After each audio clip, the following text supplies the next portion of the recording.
Hey everybody, what's going on? Welcome to Pop Culture Philosophers. Welcome to Rockin Robbie Live here on a Sunday night.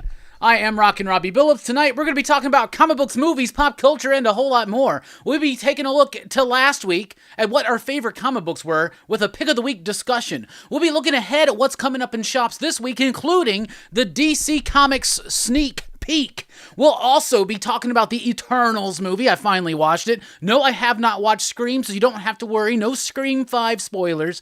But we will be talking about the Eternals. We'll be having a Rob Liefeld-centric Marvel in the 90s. And of course, we got Top 5. We got X-Men animated discussion and show and tell and a whole lot more. So what is up, everybody? Welcome here to Rockin Robbie Live. I see everybody in the chat. Once you get in the chat, jump in, say what's up, throw out a station, let us know that you're here. This mic is bothering me for some reason. Anyway, how's everybody doing? I'm excited to be here. I had a good day for the most part. The Cowboys just lost in the first round of the playoffs, like most people thought they would.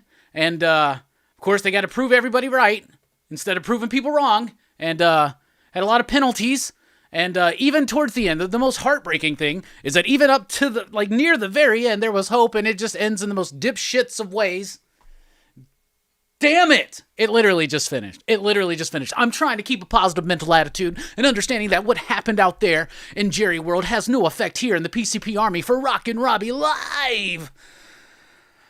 But it's hard. Anyway, I do want to mention that we are on Facebook and Instagram. Follow Pop Culture Philosophers there. If you're on Facebook, join the PCP Army. That's the official Pop Culture Philosophers Facebook group. You can follow me on Twitter at @TheRockinRobbie, and you can find podcasts and more at PopCulturePhilosophers.com. And if you want to support the channel, you can do so with Super Chat or over at Patreon.com/PCP, like these fine PCP Patreons and Patriots right there. Coming up here this week in Pop Culture Philosophers, tomorrow night, join me over at the EXP. That's right, the Experience. Well, I'll be joined with Dynamic Forces, and we're going to be selling some great comic books, statues, things like that. So definitely check us out over there. Link in the description below. That show starts at 5 p.m. Central Time. And don't forget, speaking of Dynamic Forces, visit dynamicforces.com and enter Robbie at your cart. You'll receive 10% off.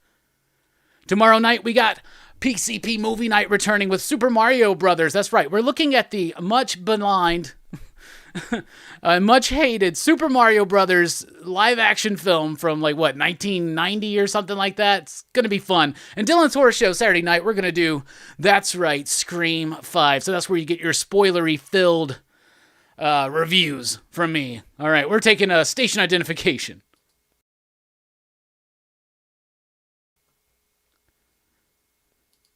And we got a super chat from Moni. Sorry for that Cowboys loss. Patriots fan over here. So you feel my pain.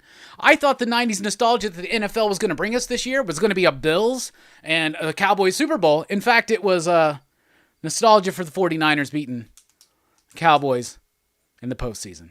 Anyway, thanks so much for the super chat. They help support the channel, and they're helping fund my way right now to Heroes Con to meet Tom DeFalco.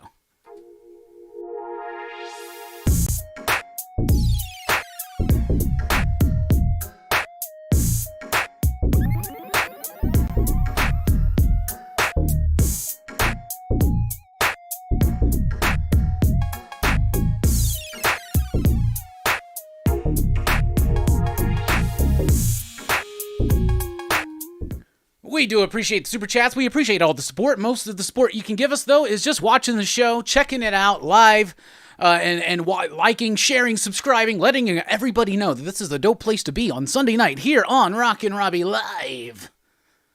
That's right. So once you get in here, show us your stations and ask a question. What do you want to chat about? What you want to get into? Because even though we have a grand plan, this show is driven, fueled, if you will, by your questions, your thoughts, your comments, your concerns. What's up, Chill Out Man? What's up, artist formerly known as Jesse Say What Station? What's up, Billy? Billy took the MARTA to get here. Rough times. Jorm with Tune In Station, Rockin' Robbie. Swish, crash, smash, pop, pop, boom. Now you go to your room. What's up, TM Nerdy? How you doing? What's up, R. Ariaga? What's up, Nova 69, dudes? What's up, Whole Shoe? Hammer time he is. What's up, Perry? How you doing, my man? What's up, Two Gun Pedro? Pew pew. Big Herm in the house. Just coming off the Blame Fable Tonight show, of which we are the official after party for. I did not get to check out any of that show because I was watching my Cowboys decide shit the bed in the first round of playoffs like most were expecting. But I'm over that. What's up, Eric? How are you doing? What's up, Reverse Amoeba? Shut up, Herm. What's up, Luke Meister? What's up, Rogue Collecting? What's up, Omar?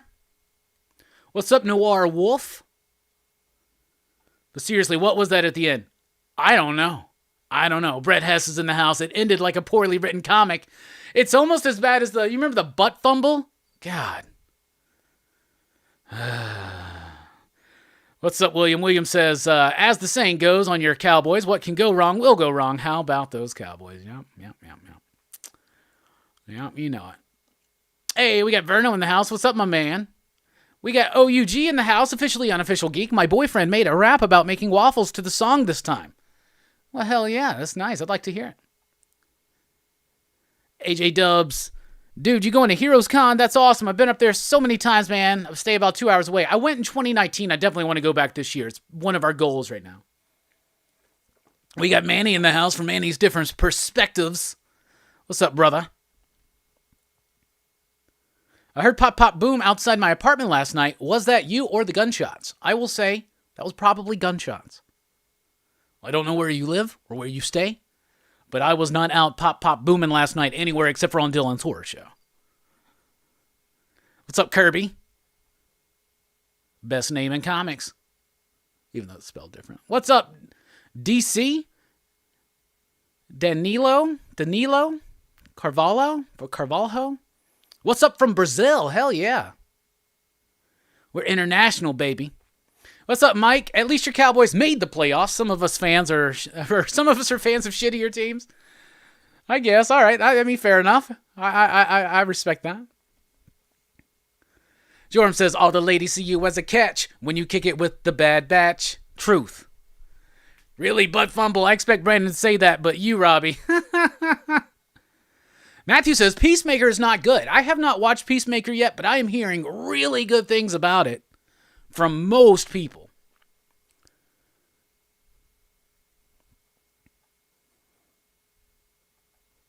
But not everybody's going to like everything, right?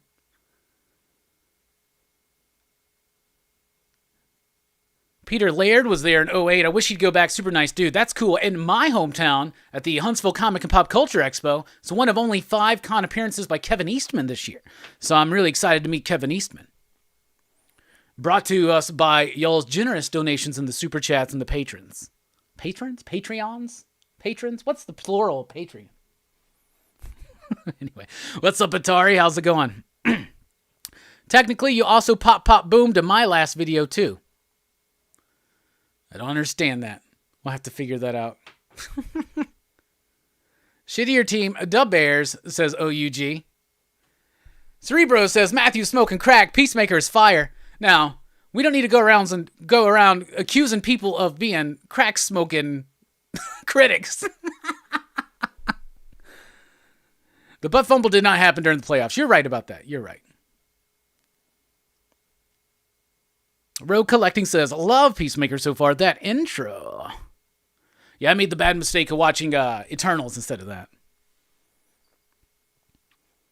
Snyder and Francavilla were there in 2012. Got him to sign my Detective 871. Hell yeah. When I went, Francesco was there. So I got to meet him. I bought a Dario Argento print from him, and I got it signed. You know what? Speaking of Dario Argento, it's time for the first 6.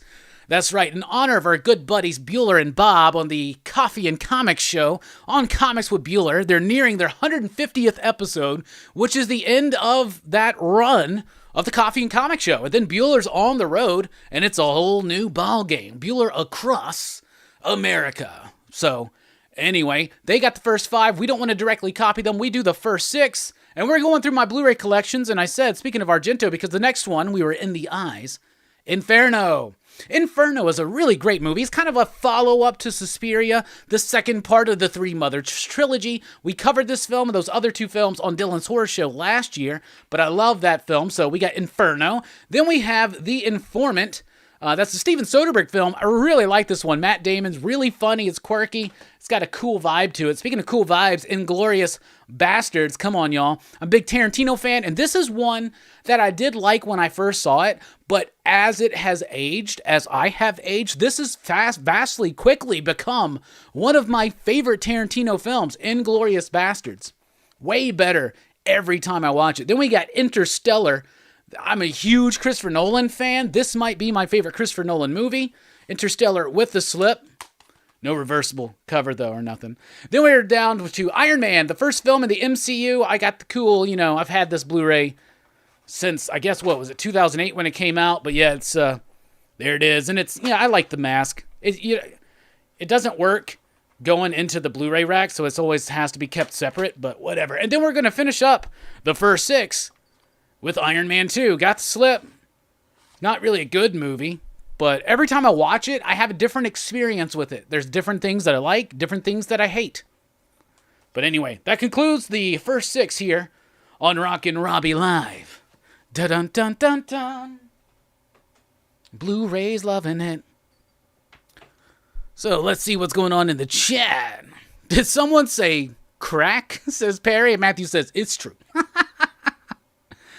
Omar says, hit that like, folk. Let's cheer Robbie up. Hell yeah. Thank you, Brad. What's up, man? Station. 62 Lefty Blues in the house. How you doing? Road Collecting says, Eternals wasn't as bad as I was expecting. All right. Kevin Eastman came to Raleigh, North Carolina, I believe in 2019. He was super cool, too. Hell yeah. Good to hear. Alex says, honestly, that's Tarantino's best, referring to Inglourious Bastards. Road Collecting says, Inglourious Bastards is so dang good. Yes, it is. Mike says, Inglourious Bastards is right up there with Pulp Fiction as far as Tarantino flicks go. Big Herm says, I have that mask Blu-ray and it's missing because I couldn't add it to the rack. Yeah, right? Oh, Fargate's in the house. Racking Cowboys choked again. Yeah. Yeah, they, all those pre-snap penalties, you can't do that. Ugh. I was over it. Now Fargate's reminded me of it again. Yeah, and AC there too. Yeah, how about him? I know, man. How about him? We'll see what happens. We're probably going to lose our defensive and offensive coordinators now.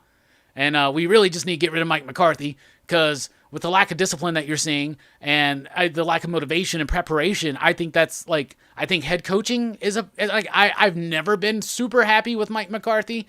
And this year it's just gotten fucking progressively worse, to be honest with you. So I'm just saying. Now, he's going to stay there for another year or so, I'm sure. But whatever. Mike says that suitcase armor in Iron Man 2 is badass. Yes. In fact, that whole scene with Whiplash at the racetrack or whatever, that shit's badass. Here's the problem. That's the best scene in the movie, and that's like the opening of the movie. That's like the climax of Act 1. Like, when that's your best scene, that's a problem. Like, you want to start with something cool, but they never really quite topped it. AJ Dub says, I sold the majority of my collection last month. Kept the majority of the keys and full runs, 27 long boxes, for $7,800. All right. Fire McCarthy, hire Quinn. I'm actually down with that idea. Maximus is in the house. Are you not entertained? You know it.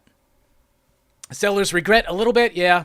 One thing that's always helped me with seller's regret or missing something that I used to have, especially when it comes back around in my consciousness or something like that, is just, it was something somebody told me in my early 20s in the comic book industry game. Like when I was working at a shop and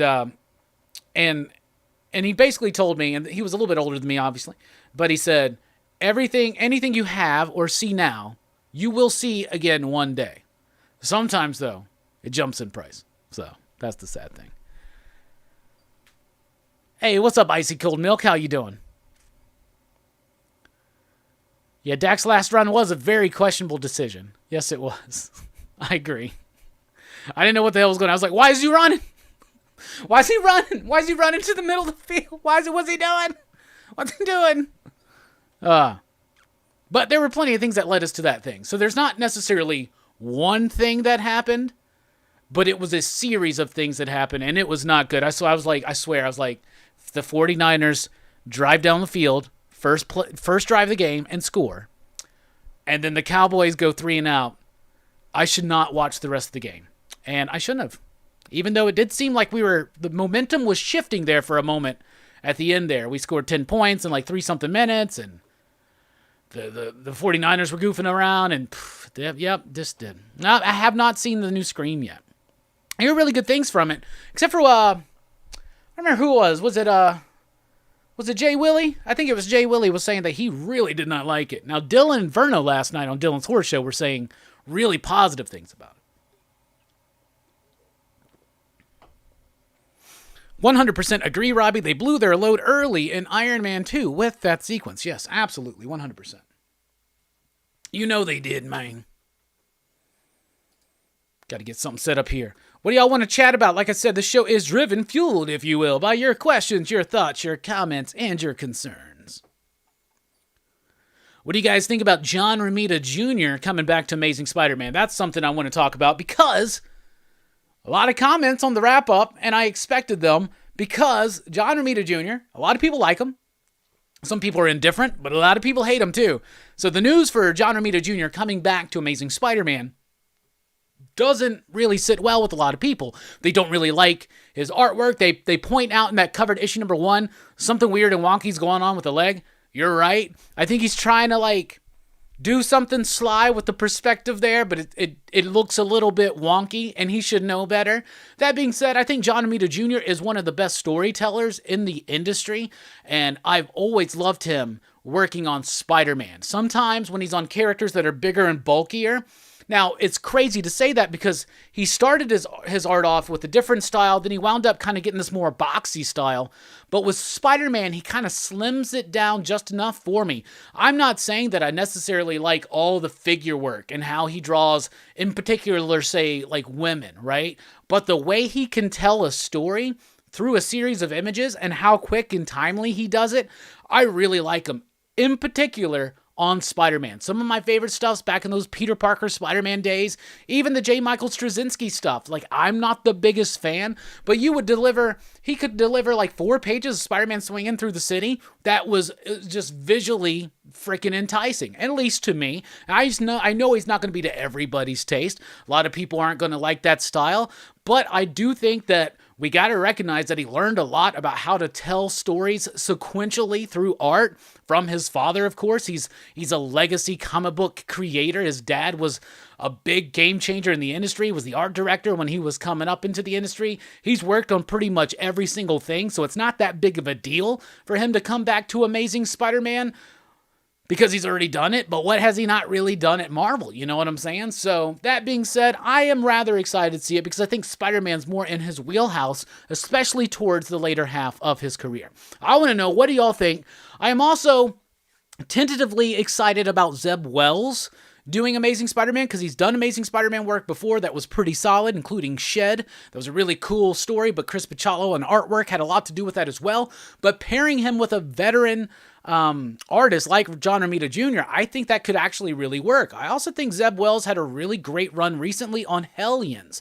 He is one of the writers on Amazing Spider-Man right now, but I have fallen off of that. We already know that that's wrapping up, and this is a reboot, a relaunch, a new number 1 in April from Amazing Spider-Man, just in time for a 900 around the corner. So what do y'all think? Billy says the NFL is rigged. I wish. If the NFL was rigged, the Cowboys would be winning because Jerry's got a lot of money. Top 5 Cobra Kai characters. Number 1 is Johnny Lawrence. Number 2 is Tori. Number 3 is Hawk. Number 3 is Mickey. Number 2 is Mickey. Number 3 is Tori. Number 4 is Hawk. And number 5, I'll go Daniel. I'll go Daniel LaRusso. I mean, I like his journey too. But Johnny, number 1 for me. Come on. Now, Robbie in season 4, pretty dope. I'll be honest. When Evil Robbie's my favorite version of Robbie. But not this Robbie. When is Geiger 7 coming out? Not for a very long time.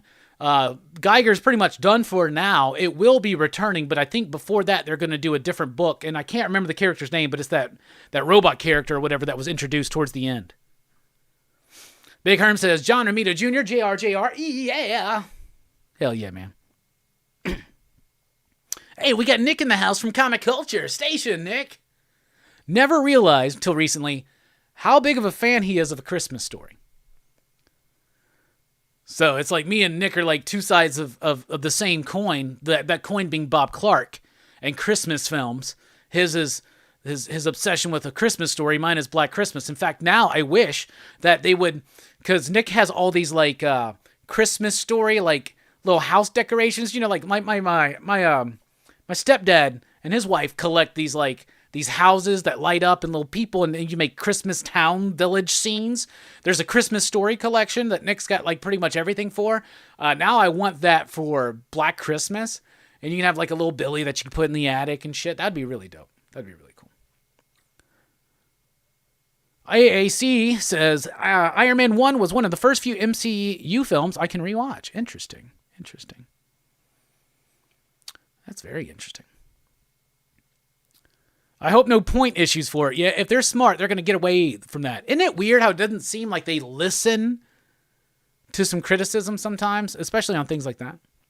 Eric says, JR and Wells has got me hyped for Spidey. Hell yeah.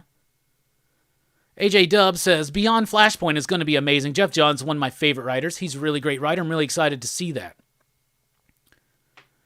Mike says, Star Trek Voyager first aired 27 years ago today. Damn, I'm old. So am I, brother. Shit. I was there. I remember watching it. I loved it too. It was really cool at first. Started losing me a little bit. Like, it's probably like middle of season 2 to 3, I think, where it really started losing me.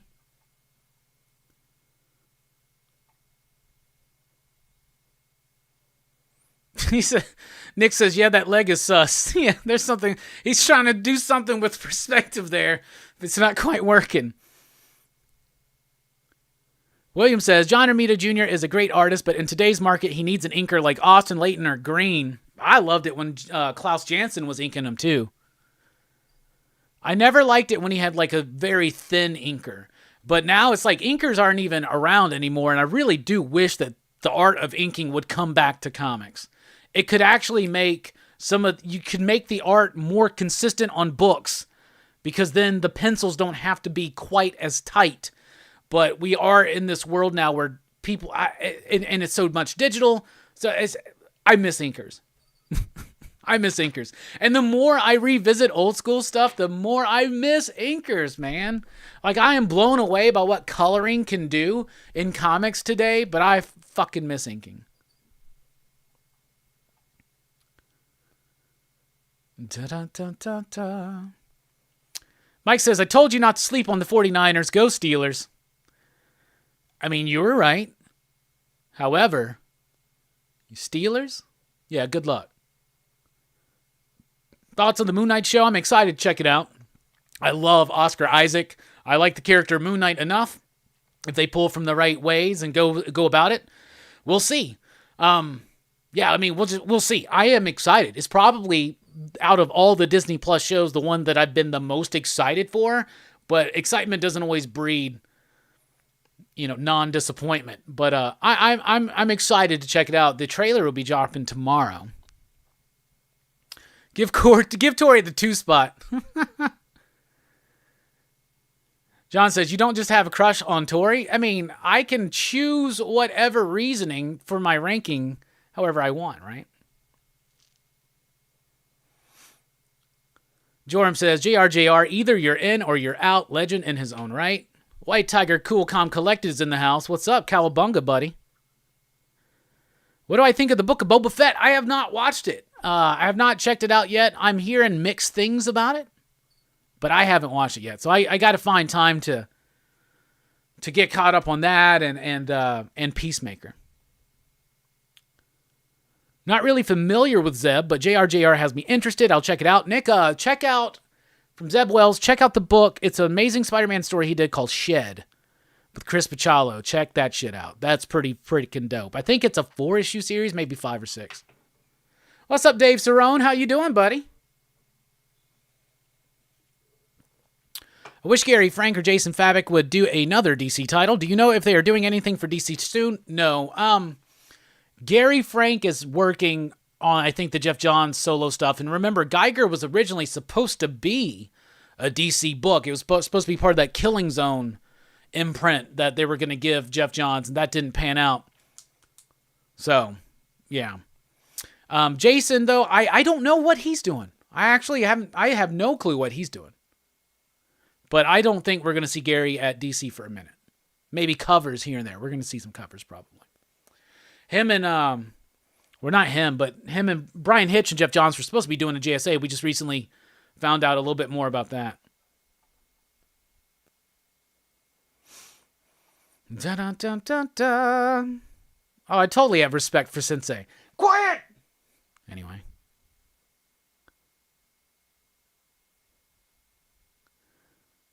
"80-page Geiger special comes out in a few weeks." Okay, thanks for reminding me about that. That's going to give us a little bit more. Is Junkyard Joe? You're right. Thank you, Nick. Junkyard Joe. Think Russell Wilson leads the Seahawks? Yes.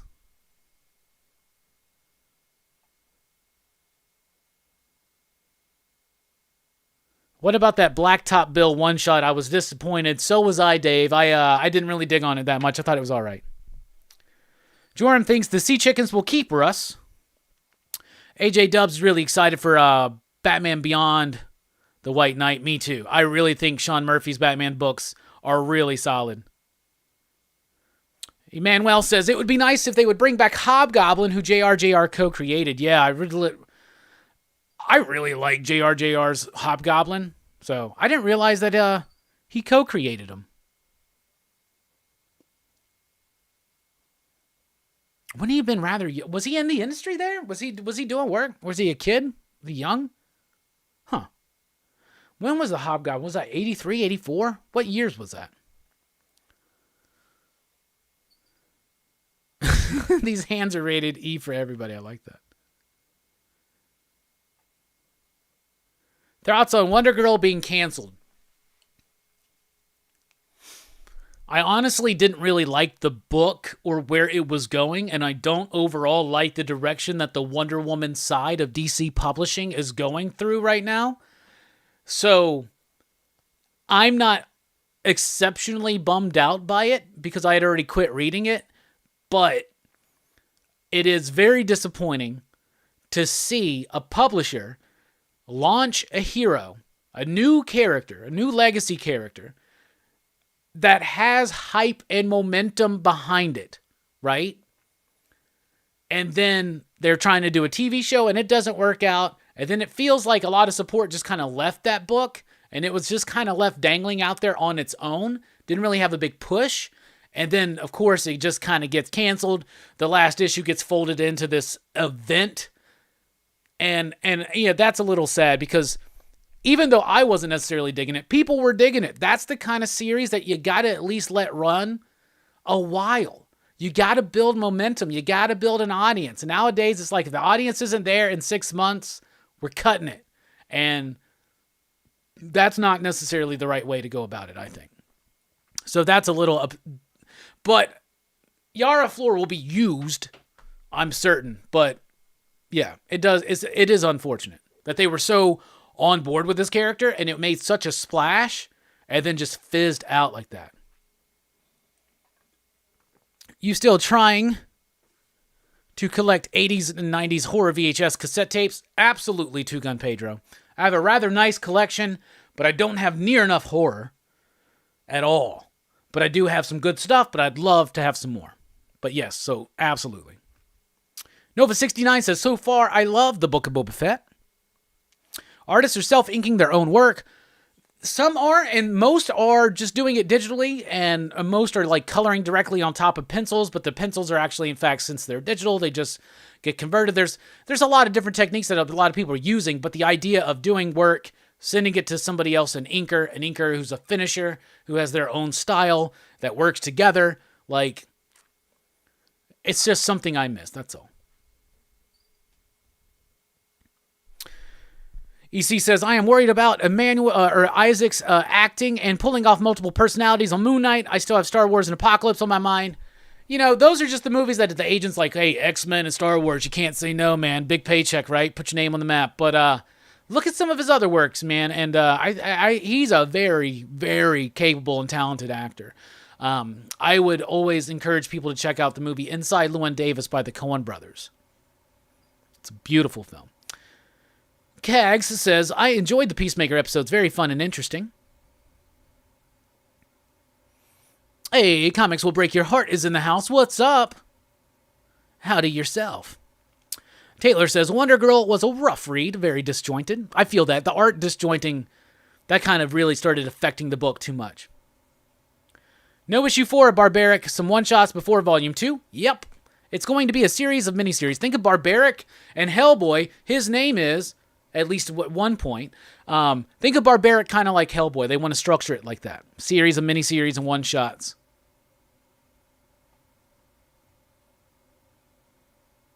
So what's that? Packers-Bills Super Bowl? I told Rex a couple weeks ago on our football talk show, I told him that, like, you know, I really wanted the Cowboys and the Bills to be there, but, like, the realist inside of me was thinking Packers and Titans, but that's also just picking the top seeds, so there's not really anything clever with that. But I just think that the Titans look really good right now, especially with Henry coming back. And that'd be cool for a lot of people around my area because they're mostly Titans fans. Roger Stern and JRJR created the Hobgoblin in 1983. Damn. I knew Roger Stern was there. I didn't realize. Okay. You know, I got the Roger Stern omnibus for Spider-Man on my wish list on Amazon. Jen says, R.I.P. Wonder Girl. Absolutely. She'll still live, though. The thing is, if you could get Joelle Jones to do the artwork consistently, maybe, I don't know, bring in an inker. Laura Allred, maybe? Well, she could color it. Bring in a different inker. Who would be? I don't even know who the inkers are anymore. You know what I'm saying? I've been craving Barbaric since they finished Volume 1. Yeah, it was a real fun series. Jeff Johns back on GSA. I would totally be in for that. Yeah, that's not going to happen, though. But he is coming back to do that Flashpoint Beyond, so we'll see what happens. Robbie, what's that figure behind you in front of Grayskull? Well, right now, the master of Castle Grayskull is none other than Mr. T. He pities the fool who thinks that they can overtake Castle Grayskull. However, if you notice, and this has been pretty much every time you see a Castle Grayskull in my background, Mike Myers is already in there. So yes, Mr. T may think that he is the king of Castle Grayskull right now, but Mike Myers is in there just waiting for him.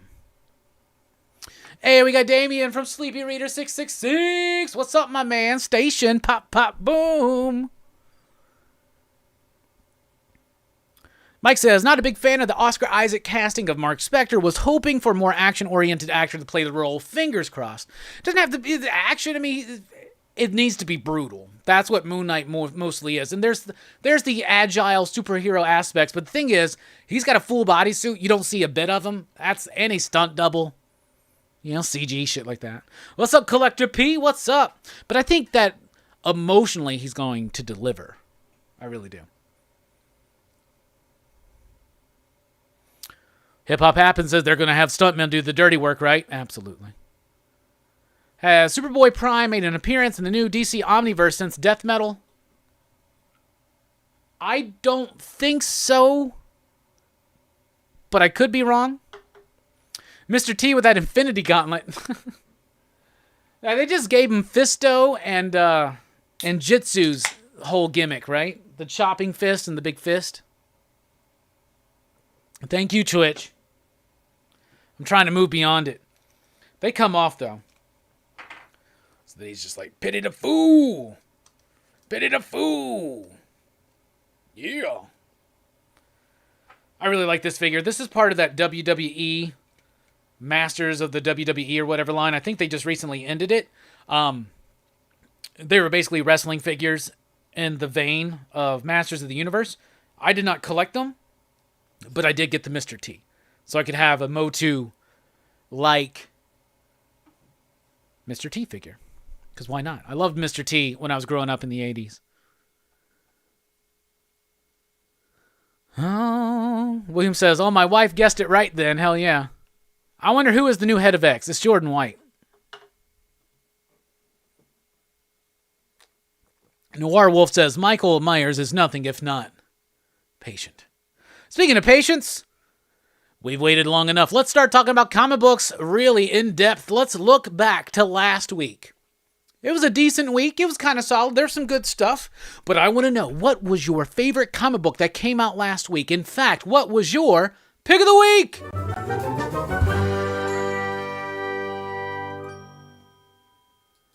My pick of the week was Rain. Issue number 1. This one is from a story by Joe Hill. It's adapted script-wise by David M. Booher, who we know from Kanto and Killer Queens. It's got artwork by Zoe Thorogood and coloring by Chris O'Halloran. And the letterer, because we like to talk about the letterers, is Sean Lee. So anyway, Rain was really cool, right? So what Rain is it's about these two women. They're lovers, right? And they're starting a new life together, right? And meanwhile, the whole book is setting up these characters, this community, this world, their past, their relationship, and where it's all going. And they're in this, building a new life in the new place. And like I said, they spend most of the time setting that up. The artwork is absolutely great. So then what happens is, due to some freak something, I have no idea what it is or what, but it starts raining these like shards of crystal, and it like decimates this town. And I'm not going to spoil too much else after that, but the way that this book was set up, the way that it works was emotional. It was incredibly well done. The artwork was great. The composition, the flow and the pacing of the storytelling, graphically, visually. Wow. Really freaking good. They are introducing characters in the briefest of moments so that when you need to, you understand and feel what's going on with them. This book hit everything. I loved and was compelled by the story, by the characters. I was like shocked. I was like, holy freaking cow. It was a great setup. I am really excited to see where this book goes. A lot of books that are adaptations of short stories or novels or something like that, especially when it's involving, say, Joe Hill or Stephen King, they kind of fall flat a little bit. This did not. David M. Booher gives it life throughout that script, but the life is also provided through expressive artwork by Thorogood, great coloring by Chris O'Halloran, solid lettering, really great stuff. And then there's this unnamed backup story with artwork by Ashley Wood, and I'm a big fan of Ashley Wood's art, so it was really cool to go back into that Ashley Wood. Anyway, Rain number 1 was my favorite comic book that came out last week. I want to know, what did you think of Rain, and what was your favorite comic book last week? What was your pick of the week?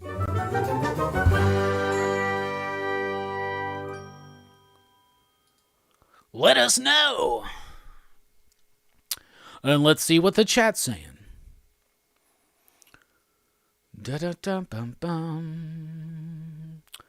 Taylor says, favorite book of the week was King of Spies, issue number 2. I loved King of Spies, issue number 2. That was really, really fun. And 2 issues in, I'm really digging it. This is the most excited I've been for a Mark Millar book in forever. Fat Cat says, ooh, that's a good pick. Nick says, Rain, King of Spies, Robin and Batman, and Daredevil were great reads. Daredevil was pretty solid, and I really, really liked Robin and Batman. That was a really solid conclusion. Jen says, pick of the week was Thing number 3. You know, I bought it because I'm a Fantastic Four nerd, and I got to get all that stuff, but I did not really like the first 2 issues, so I didn't read it, so maybe I need to check it out. Was it like Dune? Was what like Dune? Rain? No way. Not at all. AJW says, my pick is Joker 11, but its pacing was kind of slow. I did like Joker 11, though. I was kind of losing interest, and then the last few issues kind of brought me back. And now that we're in the final arc, I was really excited for where it was going. It's like the Texas Chainsaw Massacre family's the villains. Verno says, Arraign was great. King of Spies was my pick of the week. It's a really good book. I think it was my number 2 or 3. Because I also really liked Department of Truth. I know you didn't.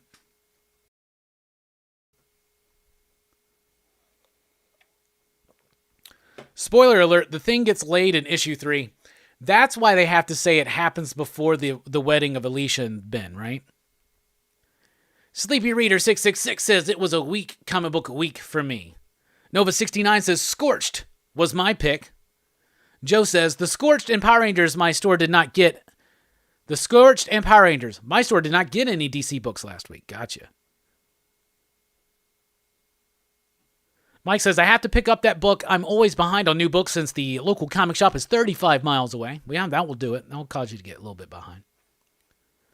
Officially Unofficial Geek says, my pick of the week was I Am Batman number 5. I dropped out of that one, so it's cool that you're digging it. Nick says, yeah, Joker 11 picked it up again. Absolutely.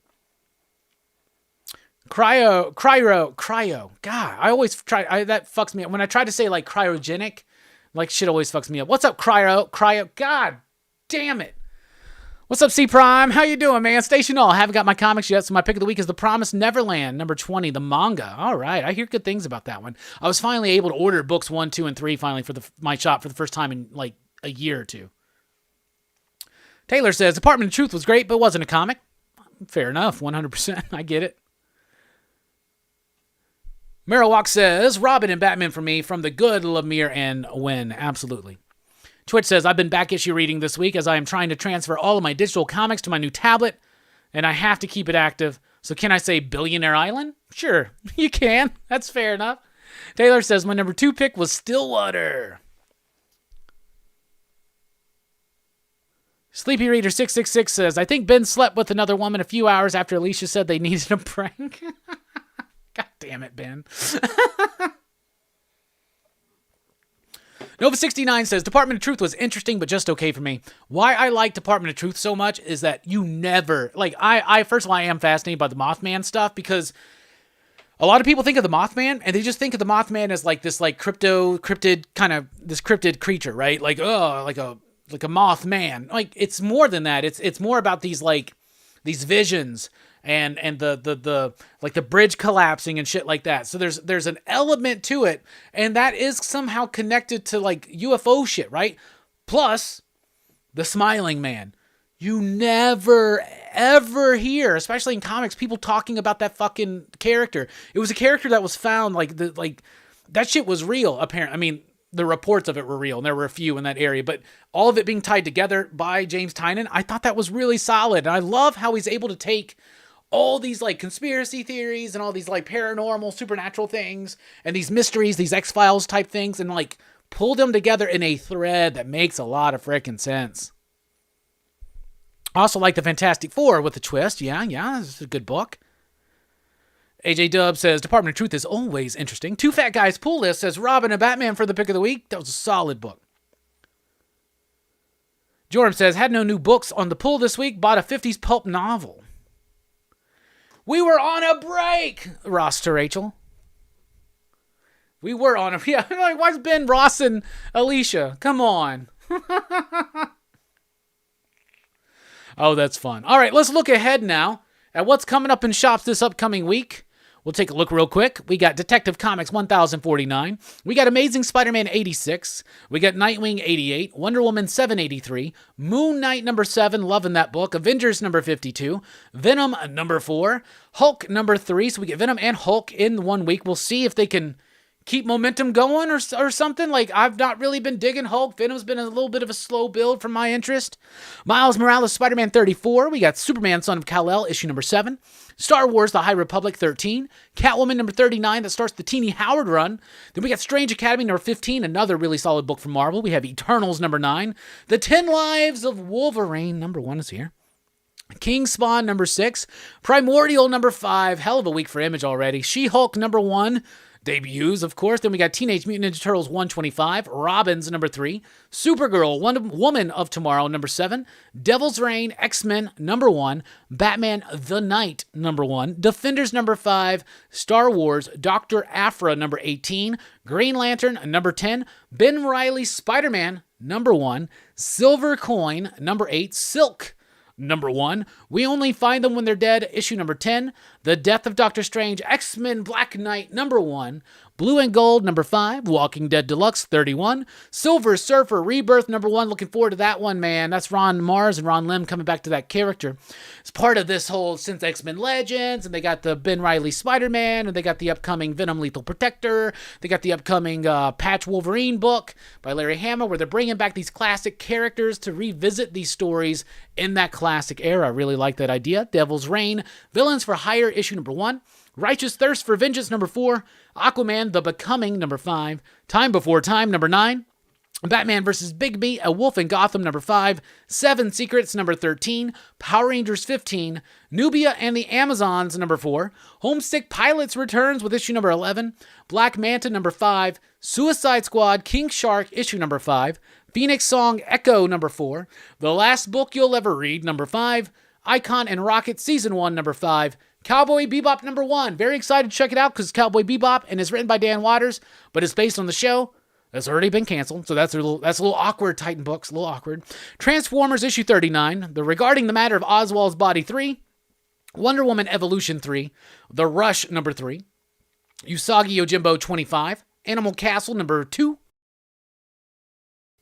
Excellence number 12, Out number 4, G.I. Joe Real American Hero 289, big week for comics, Shadow Man number 5, Ma number 5, Bolero number 1's new from Image, Lady Mechanica the Monster of the Ministry of Hell issue number 2, Cloaked issue number 2, Almost American 4, Canto 3, Lion-Hearted number 5, Red Sonja Black, White, and Red number 6, Heathens number 3, Witchblood number 10, James Bond Chimeros number 4, Aerosmith Behind Enemy Lines. How did I miss the fact that Busick and Pacheco were doing another Aerosmith? That's random. Crimson Cage number 2, I've read that one, it's awesome. Star Wars High Republic Adventures Galactic Bake Off Spectacular. D&D Mindbreaker number 4, Angel number 1. Oh, they're doing a new Angel series, okay. Looney Tunes 264, Search for Hugh number 5, Purgatory number 4, We Have Demons number 3, that's digitally on Comixology, Swamp Dogs number 2, that's from Scout, My Date with Monsters number 3, Life is Strange, Settling Dust number 4, Bountiful Garden number 5, Laura and Other Stories number 3, Essentia 13, Kiss, Phantom Obsession number 5, Nine Stones number 6, Popstar Assassin number 4, Cover of Darkness number 1 from Source Point, Destiny New York number 10, Cursed Pirate Girl, The Devil's Cave number 1, that's from Boom, whatever that is, Mega number 2, Snifter of Death from Edgar Allan Poe number 4, Crescent number 1, Night Janik number 2, White River Monster number 1, Ghoul Agency number 1. And that's what we got coming up in shops this week. What are you most looking forward to? Let us know in the comments down below. And I see that we got a super chat. Thank you so much, Dave Cerrone, Library Kid. Station Robbie, really enjoy your commentary on comics and sci-fi 100 times more than the sports talk. Yeah, you don't have to worry about much sports talk for the next couple months. At least not until baseball starts back up. Then we'll see what's going on. Anyway, bring back the Hellboy song 2022. Oh, that's right. Everybody's going on to that. Anyway, thank you so much, Dave, for sending the super chat. It really helps us out here at the channel.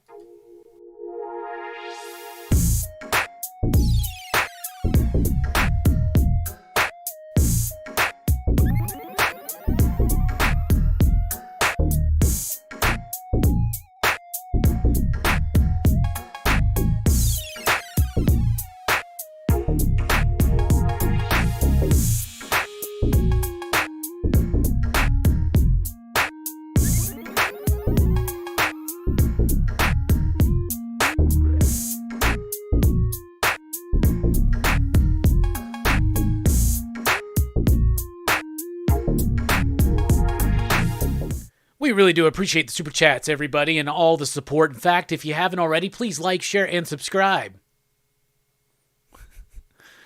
All right, let's take a look at what's going on here. Noir Wolf read the Mothman Department of Truth issue today, dug it a lot. Taylor says, Donny Cates is trolling folks with the Hulk. He can't purposely be writing something that bad and thinking it's actually good. I've seen worse happen. James in the House Station, PCP Army. Taylor says, and DC needs to slow their roll with all the Batman minis. I agree. AJ Dub says, I dislike Teenie Howard. Her writing is not good to me at all. Should have kept Rom V. Mainly, this is why I'm dropping the title. I think Rom left of his own volition because he just wanted to clear out his schedule. Mike says, Moon Knight is Marvel's best book currently. One of the best things being published, period. I think it is one of Marvel's best books right now. DC is Batman minis always and forever, unfortunately. Joram also says, Bebop book, that's going on the pool. Hey, what's up, Chaos? Chaos in Comics says, holla. I'm all in on High Republic. I know several people all in on High Republic. Hashtag, bring back that Hellboy song. See what happens. Swamp Dogs is heavy metal, no? I think it is. Eagle Tiger Noel says, looking forward to Crimson Cage, Nightwing, Silver Surfer, Hulk, Animal Castle, Cursed Pirate Girl. Yeah, that bake-off sounds odd, but interesting. You could do the Hellboy remix. Well, I mean, at the end of 2021, we said we were going to retire it, and we did. We didn't do it at all last week, so we'll see what happens. And we had a lot of support last week. I was very tempted to do it. I have some ideas in my head about what to do. But as it stands, we've retired the Hellboy song. But if you want to see it, keep that hashtag alive, y'all. I want to see it. I want to see it on other people's channels. They're doing a live stream. Just drop in. Hashtag bring back the Hellboy song. They'll be like, what the hell's going on? I want that feeling. I want that feeling from when I first started seeing people dropping stations in other people's chats. We are, as a collective here in the PCP Army, very defined and recognizable. How about the Pawn song, Robbie? Spawn song, maybe? Is that what we're going? TMNT, first Punk Frogs. The story has gotten so weak, in my opinion. The only reason I was getting it is to complete my run of Kevin Eastman cover Bs. First appearance of the Punk Frogs, so everybody better jump onto it. Yeah, if you want my thoughts on the DC books, the ones that I read, we'll be tackling those when we come back from break.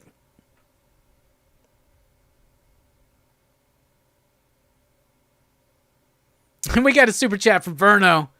Thank you so much, my man. Hashtag bring back the Hellboy song.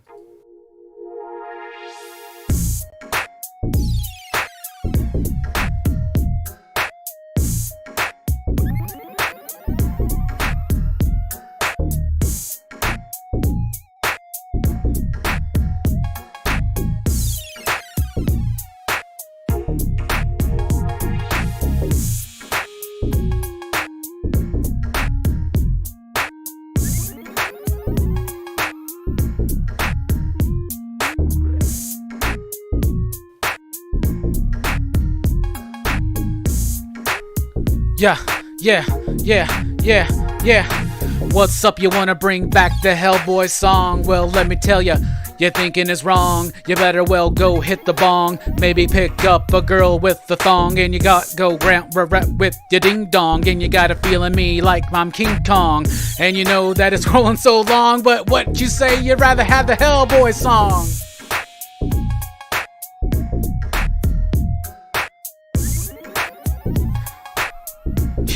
Yeah. Yo, I don't know what that was, but I was trying to be a little bit clever and a little silly. But you don't know what I'm thinking about, neither do I, and I won't even shout or pout. Let me tell you about the Cowboys' loss. Oh man, I'm not that boss, I'm not Jerry World. Let me tell you, he's gonna get up in there, make some changes, but it ain't gonna amount to anything but another pile of shit. That's just what it is, being a Cowboys fan. Everybody's always joking, but they don't know.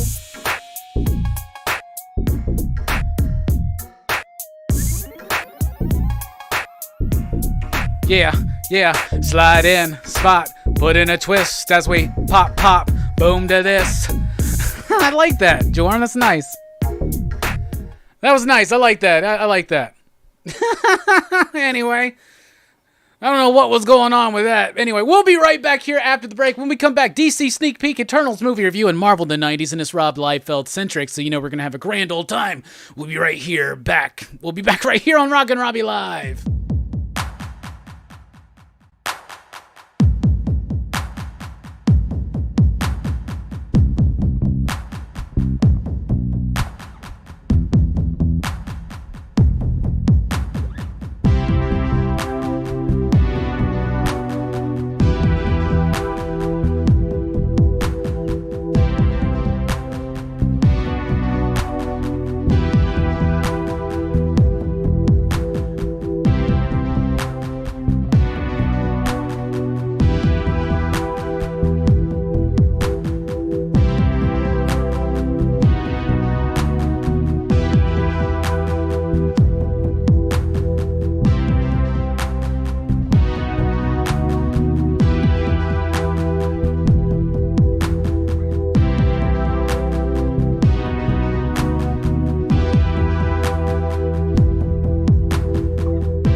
I cannot tell you how much that song, that last jam, the cat jam, pumps me the fuck up, man. I love the shit up, man. I think it's dope, y'all. Anyway, what's up, everybody? Welcome back to Rockin Robbie Live, here on Pop Culture Philosophers. I'm Rockin Robbie Billups. This is the show where we talk about comic books, movies, pop culture, and a whole lot more. And let me tell you something. We've already looked back and talked about what we liked in the shops last week. We looked ahead at what's coming up in shops this week, but we're about to get into the DC sneak peek. We're going to be talking about the movie Eternals in full-on spoilery fashion because most people just watched it for the first time because it hit Disney+. And we got a Marvel in the 90s, Rob Liefeld-centric. But we've had a great show already. Thank you all so much. I really appreciate it. You know, I was feeling pretty low when it started, obviously. I was like trying to generate energy, you know, and just kind of like blah, blah, blah, because, you know, Cowboys, you know, how about them? Suck. But, you know, here we are, and we've had a great show already. Anyway, I will say this. Check out Pop Culture Philosophers on Facebook and on Instagram. If you're on Facebook, join the Pop Culture Philosophers official Facebook group, the PCP Army. You can support the channel at patreon.com/PCP or with Super Chat tonight, which will trigger something. Chaos doesn't know what the Hellboy song is. It's okay. It's okay. It just means you haven't been here at a particular moments during live streams for the last year and a half, buddy. But that's okay. It's all right. It's fine. You can actually Google Pop Culture Philosophers Hellboy song or YouTube search it. And I cut out the very first one. Anyway. How are y'all doing? You can also support the channel with Super Chat over at Patreon, like I said, or just by liking, sharing, subscribing, being involved in the conversation. We got plans, grand plans, if you will, but this show is driven, fueled, if you will, by your questions, your thoughts, your comments, and your concerns. Coming up here on the channel, first of all, join me tomorrow at 5 p.m. Central Time over at The Experience with Dynamic Forces. They got lots of great comics and collectibles available for sale, and I'm there to provide great conversation. And by the way, visit dynamicforces.com and enter Robbie at your cart. You'll receive 10% off. And then right after that is PCP Movie Night at its new time and day on Monday, 8 p.m. Central Time. We're talking about Super Mario Brothers. And then Dylan's Horror Show, we're talking about the brand new 2022 Scream 5. We call it Scream 5. That's what we do. We call it Scream 5. So what is up, everybody? How are you doing? Welcome back. I saw that someone had a question. Let me see if I can find who asked the question.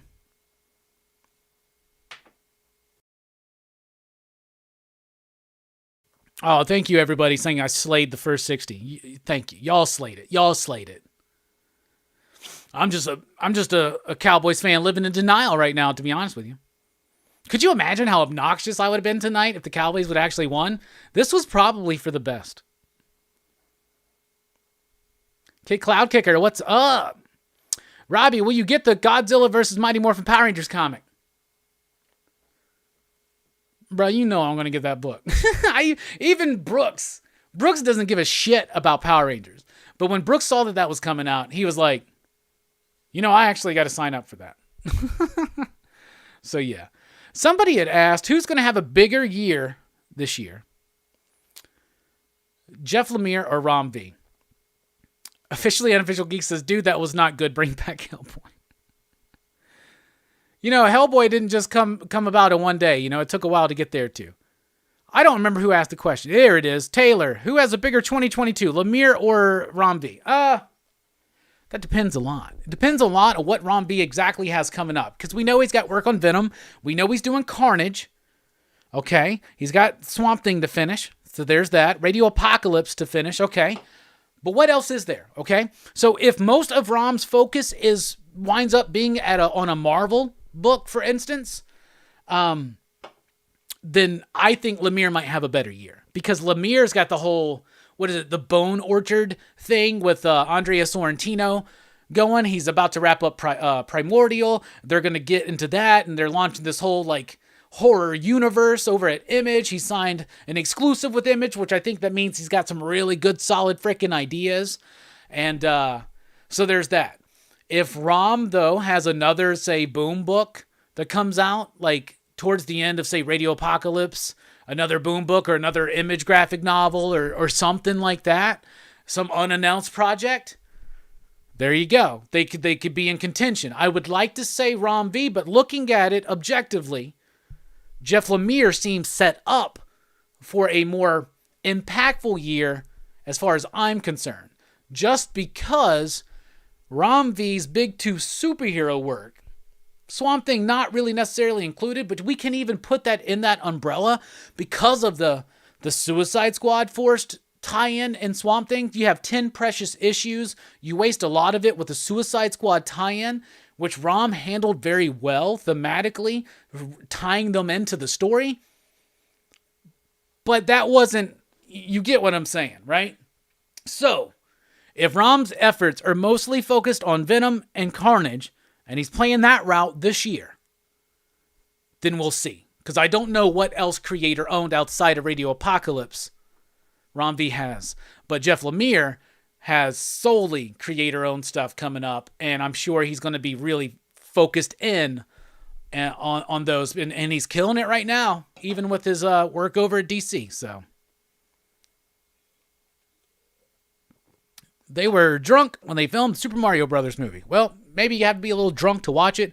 I actually watched it clean and sober, and I had a pretty solid time. I'm going to be honest with you. I'm going to be defending Super Mario Brothers tomorrow night on PCP Movie Night. So I hope you join us. I mean, I know there's a playoff game, but, where's the button? There it is. Super Mario Brothers tomorrow night.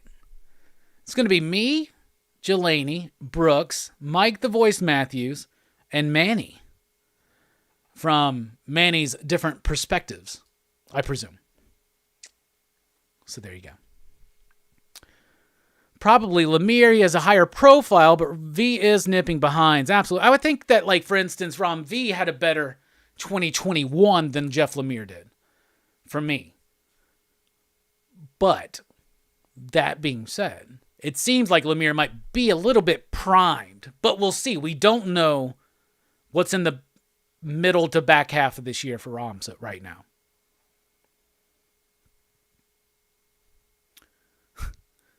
Let us know if you can find Jesus, and if they are a DC or a Marvel fan, to which AJ Dub says, Jesus loves all comics, and I think that's exactly how that would go. Nice. All right. Who's going to be there tomorrow night with Super? Anybody watch Super Mario Brothers? Anybody revisit it for the movie review? Or y'all just going to try to tune in to see if we talk trash about it?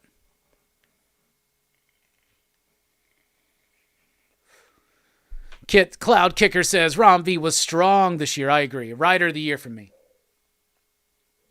Book of the year, writer of the year. All right. It's time to look ahead a little bit. We already talked about what was coming up in shops this week, but it's time to go a little bit deeper. I have read the DC books I wanted to read, and we're about to talk about them. It's time for the DC sneak peek.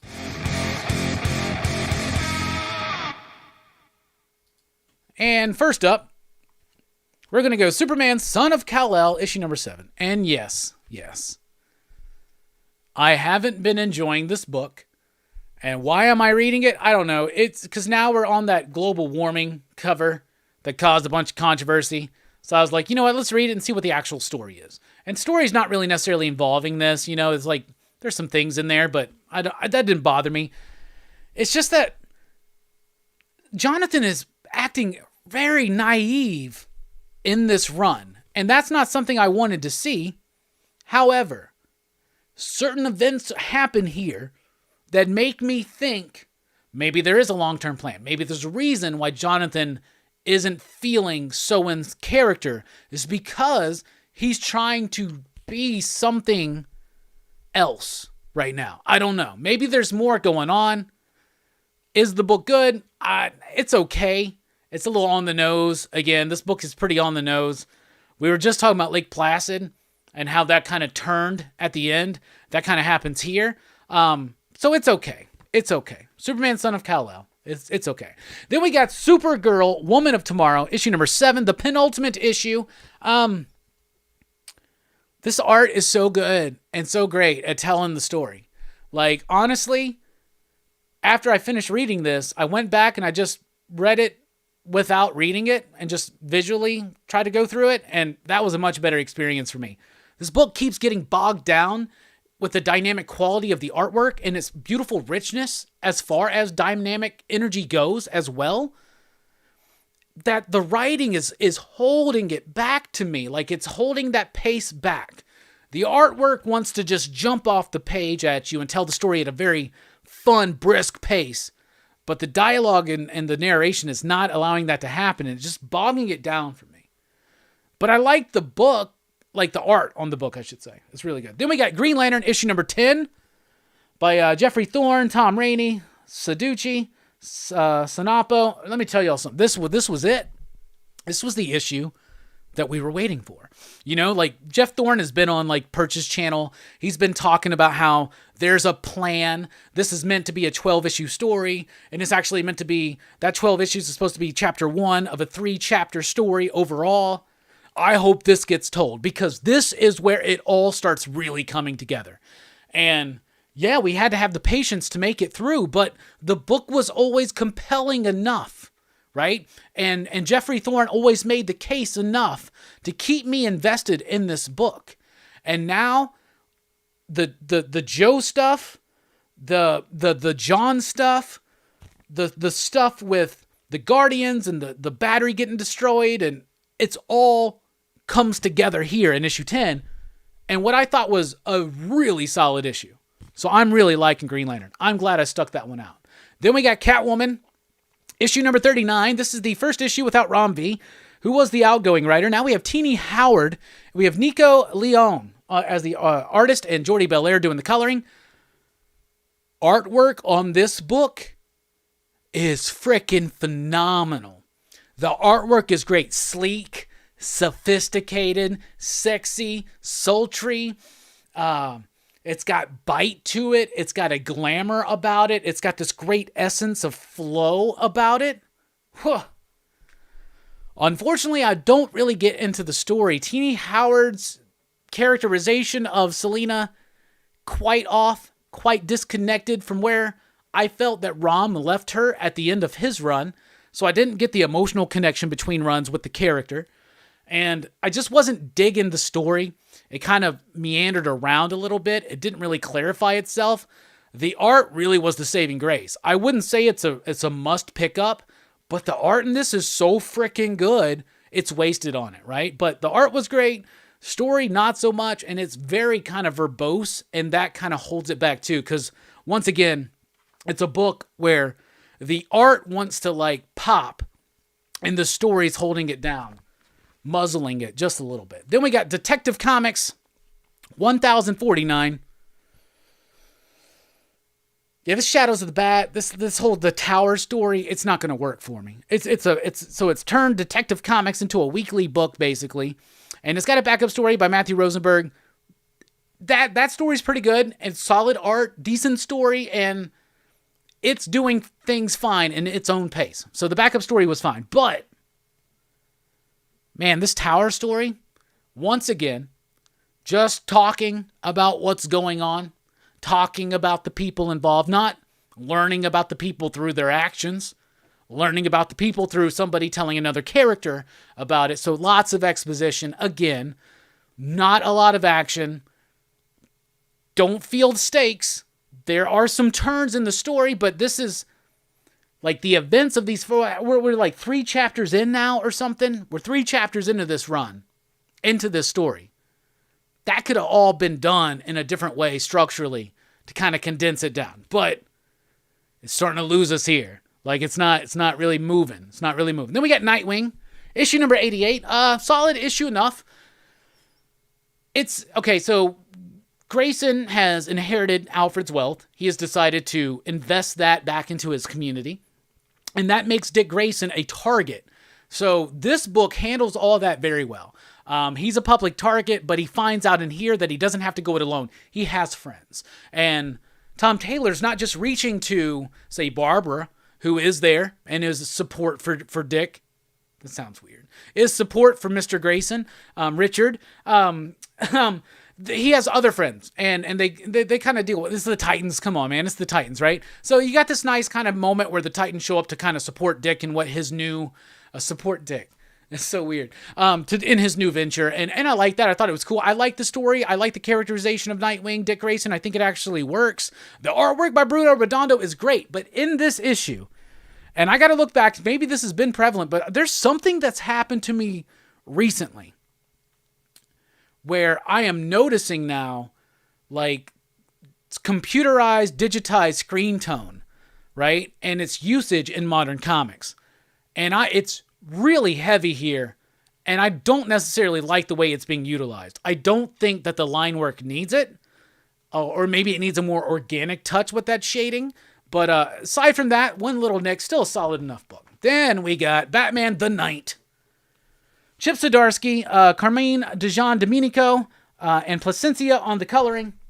I really like Dijon Domenico's artwork, but it doesn't really have that crackle that I'm used to here. When Flash first started in the Rebirth era, 2016, with Josh Williamson, Carmine Dijon Domenico, and Placencia, I believe, on the coloring, that book crackled. It like had an energy that like it would like give you like a static charge when you touch the comic or something, right? That's kind of missing here. There are elements of it, shades of it, but it's not quite there. And maybe it's because the art team's trying to do something darker since it's a Batman story, but it just, something artistically is not quite living up to what my expectation of Carmine's artwork is. Chip Zdarsky does a decent enough job trying to work with the structure. It's a Bruce Wayne early, it's like Bruce's story from like being in Gotham Academy, then him as a little bit older, getting into a lot of trouble, and then going to the psychiatrist as Hugo Strange. So structurally, it's interesting, but it's not going into any territory that we haven't seen already. It promises to be the story of how Batman, goes out and becomes Batman, like Batman Begins, that kind of thing. It's a story we've seen before, done better. The first issue was okay, but it doesn't really quite grab me. So out of everything I read from DC, the best thing I read, my DC pick of the week, is Green Lantern, because I really liked this book. I really liked the kind of dense nature, the way that the different character stories are kind of layered, and how in 10 issues it's all kind of come together. And there was a moment where I kind of lost faith in the book, and for me this really pulled it all together, and I am very happy that I stuck with it. So that's what I think about the DC books. That was your DC sneak peek.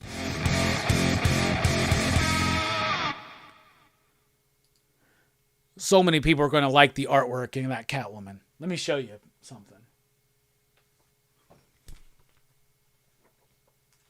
The coloring's good too. There are moments where Jordy's coloring gets a little muddy. See, there's what's in that usage of that, just that digitized screen tone. It's not working for me. But that's, of course, not the Nightwing. But just the artwork is really great. Great layouts. The composition's solid.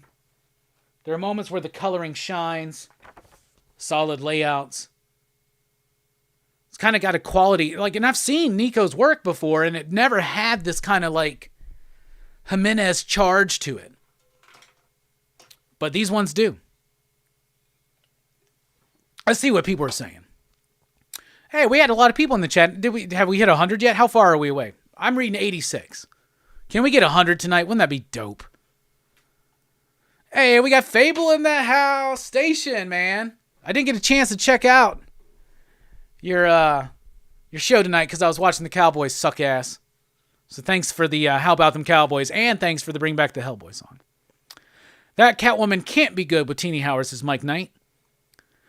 Officially Unofficial Geek says, don't just be a friend, be a dick supporter.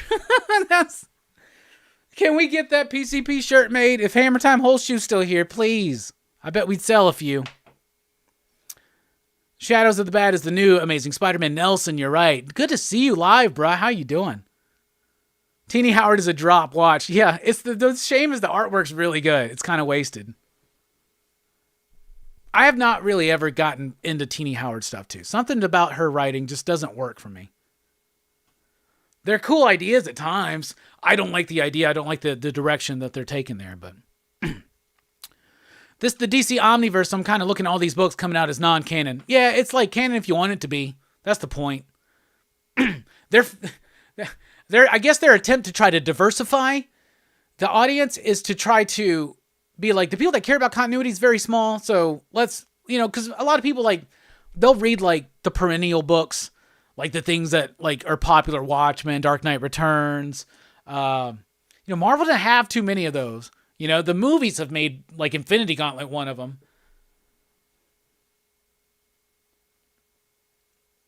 They have completely screwed over that, John. It's horrible. Could be, yeah.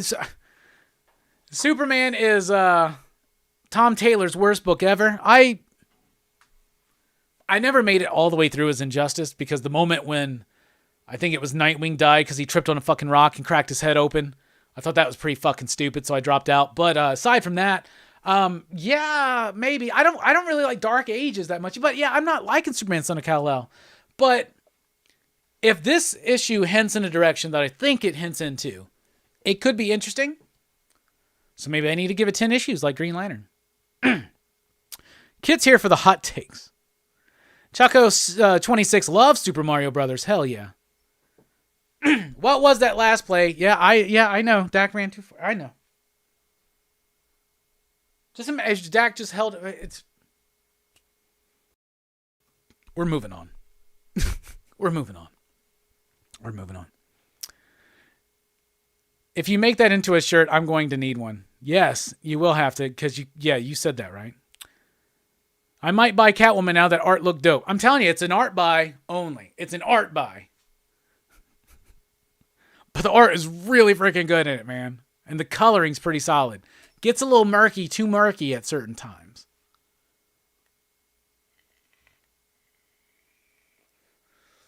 Fable says, every time I read a Marvel book I didn't like, 9 out of 10 times Teeny's name is on the cover. I'm pretty sure at this point I don't enjoy her work. I know. I don't either. That art, though. I'm telling y'all, man. Great spreads. And I didn't mean to say that while the strip club scene's being... But look at the shine on that fucking costume. Look at that, right? But then look at all those words. They're bogging down the story. They really are. And the characterization's just not quite there. Artwork in Green Lantern, not as solid. Kind of inconsistent. Different artists coming in and out. So, no artistic support really on Green Lantern. I mean, solid artists doing what they can do, but like... This book, with that art, man, if Green Lantern had a really, like, and I like Tom Rainey, but like, Mutant X was a long time ago, right? And that was a different era, and that was a different time, and that was good stuff. But, like, Green Lantern needs, like a Dexter Soy or something like that, right? Is that his name? The guy that did Batman and the Outsiders with Brian Hill? Where's Brian Hill at? Haven't seen him since Chariot. That was a great one. Chariot got picked up for like a movie or something. Maybe he's working on that. Empire Comics says, it's the Cowboys, enough said. You're right. Should learn my lesson years ago. I have learned my lesson many times. And the problem is, and I know I said we were done with it, but the problem is, I really feel like this was like the year, right? Like, I don't know. Mike McCarthy's the problem. Anyway, we're moving on. 3 under the radar reads and 3 reads to look for in 2022. Well, 3 to look forward to would be the 3 bone orchard things that Jeff Lemire is doing with Andrea Sorrentino. Those are really definitely to look forward to. Radio Apocalypse, its continuation throughout the year. The conclusion, a picture of everything else. I'm really looking forward to that. The continuation of Dark Interlude. Something is Killing the Children coming back. I feel like House of Slaughter's been a distraction that's not necessary. So I hope that we can get back on board with Something is Killing the Children. 3 under the radars. I mean, book 2 of By the Horns. I mean, pick up that trade paperback if you guys haven't checked it out already when it comes out, because that was just amazing. So under the radar reads, By the Horns from Scout Comics. What else? Under the radar. Think, Robbie. You're on the spot. Of course, now I'm blanking on tons of stuff. Strange Academy's not really under the radar. So I can't say that. Under the radar. Well, I'll just end it with that. Is today a Marvel in the 80s? I looked it up and I don't think it's a Marvel in the 80s. I'm pretty sure it's a Marvel in the 90s, but at least most of the books take place in the 90s. So it's the 90s. But I used to think it was 80s, but hey, look, Pittsburgh's doing better against KC than we did against San Francisco. So there you go. I'm a Raiders fan. Feel your pain. Hell yeah. 3 under the radar reads, By the Horns. I gotta answer this question right. By the Horns. Under the radar. Okay, By the Horns. You got it. Come on, Robbie. Why can't I think of anything? Everything I think of is something that everybody's like not sleeping on. Y'all out there. Y'all back me up. I need some help. Under the radar. By the Horns. Underrated. I just did this whole stream. Wasted Space, 100%. But I was thinking like that's over now, right? So...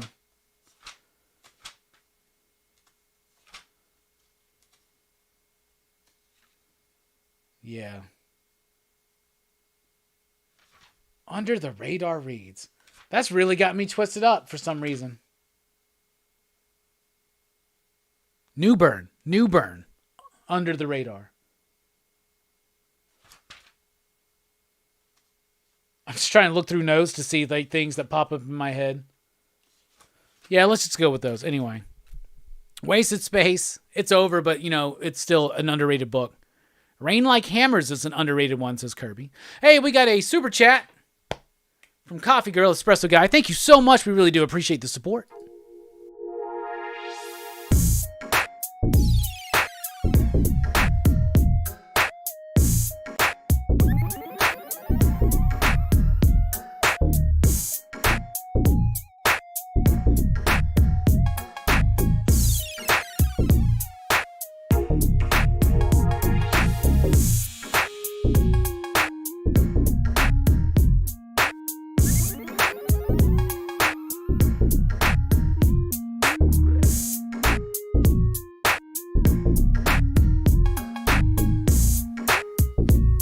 Yeah. Yo, 1, 2, 3 into the fold. Snoop Doggy Dogg and Dr. Dre is at the door, ready to make an entrance, so back on up, cause we about to fuck shit up. Give me the microphone first so I can bust like a bubble. Compton and Long Beach together, now you in trouble. It ain't nothing but a G thing, baby. To load out G so it crazy. Death Row is the label that pays, man. unfadable, so please don't try to fade this. But back to the lecture at hand. Perfection is perfected, some I let them understand from a young G's perspective. And before me dig it a bitch, I had to find a contraceptive. You never know, she could be earning a man and learning a man, and at the same time burning a man. Now you with it, I wanna chill for a minute. Ain't no pussy good enough to get burned, I'm up in it, and that's realer than real deal, holy feel. And all you hookers and hoes know how I feel. Well, if it's good enough to break off a proper chunk, or grab a small piece of some of that funky stuff. It's like this and like that and like this, Santa. It's like that and like this and like that, Anna. It's like this and like that and like this, Santa. PCP creeping to the mic, what,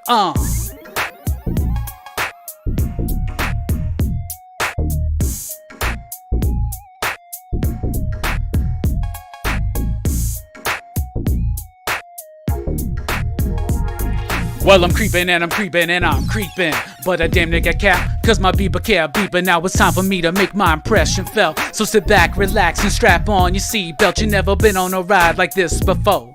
What a producer who can rap and control the maestro at the same time with the dope rhyme that I kick. You know and I know I pull some old gangster shit to add to my collection. This selection symbolizes dope. Take a toke, but don't choke. If you do, you have no clue what me and my homie Snoop Dogg came to do. It's like what?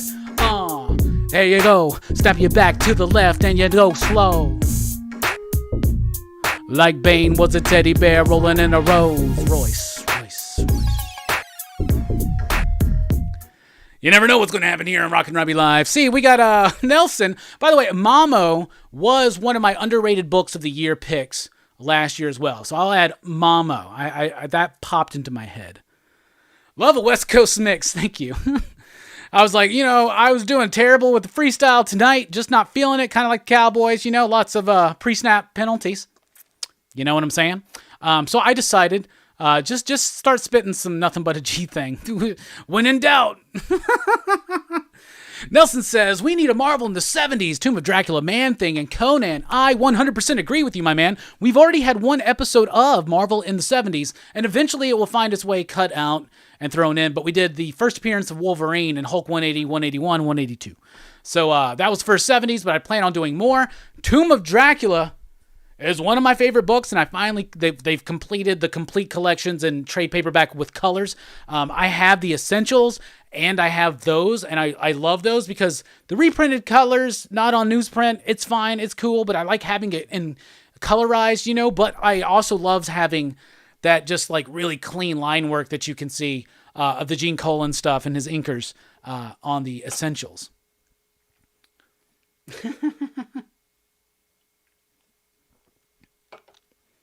But yeah. City to city, port to port, all around that dick support. I like that. That's good. Antarctica Express, alias Black and White #1, just came out of 7, written by Chuck Dixon, similar to King of Spies. All right, I'll be on the lookout for that. But yeah, Tomb of Dracula is my jam. And I do really appreciate this idea because I haven't thought about this, but we totally have to do a book about my giant-sized Man-Thing #1. Speaking of dick support, Robbie, have you ever considered your own crowd-funded books? Would it be horror, superhero? I have considered it. Unfortunately, I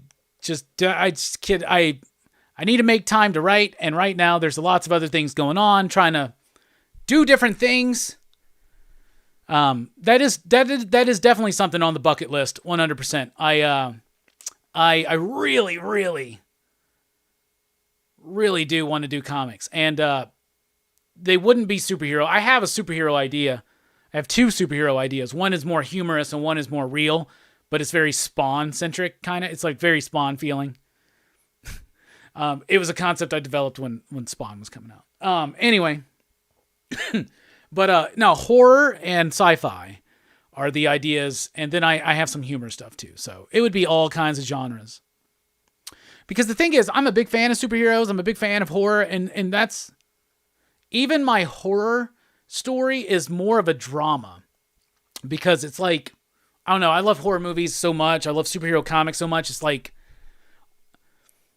I almost couldn't want to, I don't know. I want to do everything. We'll see. I have a horror story idea. It's called Chloe. I have a superhero story called The Spandex King. I have a superhero story called Diamond Ray. I have a humor story called MCW. That's all we're calling it now.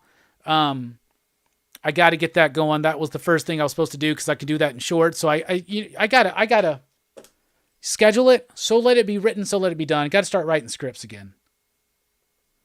Got to start small, and MC dubs is the right way to do it. And then what else? I got yep, there's a sci-fi one called, we'll just call it S as F. And then of course we have Tapeworm Boy, which Tapeworm Boy is obviously something I was never really going to ever be able to do apparently, but I should do it still. Like, even if it took 10 years to come out with one 20-page comic, I say do it, right? I have a story for Tapeworm Boy, and it started to get a little bit too elaborate, so I may need to bring in an artist for Tapeworm Boy, and I can just do covers or something. That's what I need. But, of course, I do have a 5-year Blade pitch. Speaking of By the Horns, I was able to scoop up a sick VHS copy of the first issue. Hell yeah, let's be frank, I don't even have that. I do have every issue. Did you see our name in that last issue? Pop Culture Philosophers, man. Yeah, we got pool quoted. Great, man. Imprint. Loved it. Kit Cloud Kicker says, hated the first 2 episodes of Peacemaker. The third really kicked off hard. It was awesome. OUG, that's just a joke we've been doing since like fucking 80s, man. Marvel in the 70s, then do Death of Gwen, first Punisher and Cat, Tigra. Ghost Rider. Yeah, I got Essential Ghost Rider Volume 1. So very excited to dig into that.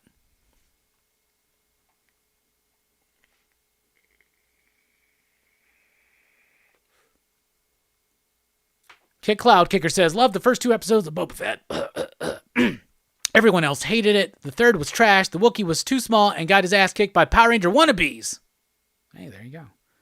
Chat count, 68 for me. I guess was it at 69? Tapeworm Boy, as long as he doesn't go up people's asses, I'm there. You've never seen Tapeworm Boy? Let me tell you about this little man I know. It's the Tapeworm Boy.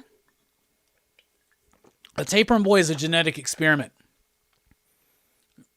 designed to survive in the Venusian atmosphere. It's a wild story.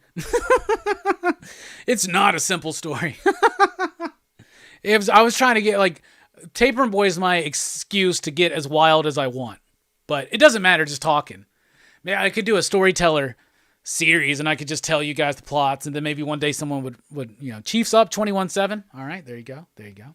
All right, time to move on. We're going to be doing a little bit of spoilers here because we're about to talk about the Eternals movie. So if you have not seen the Eternals and you do not want it spoiled, slide away right now because we are about to talk about the Eternals.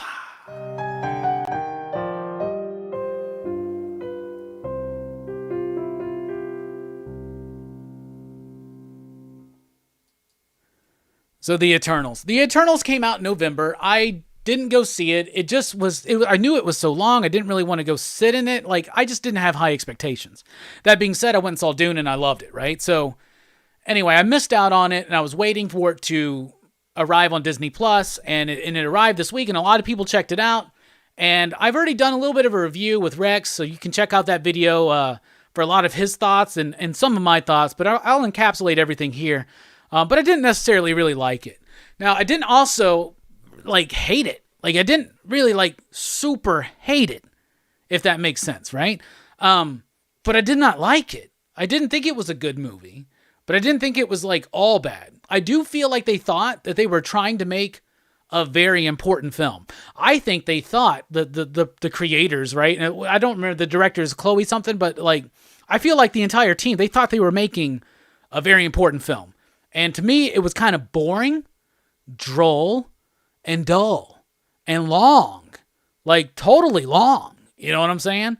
But let's talk about it. The heart of the movie, they want you to believe, is the love story between Icarus and Cersei. And it's so flat, and they don't have a chemistry, and it's not working for me.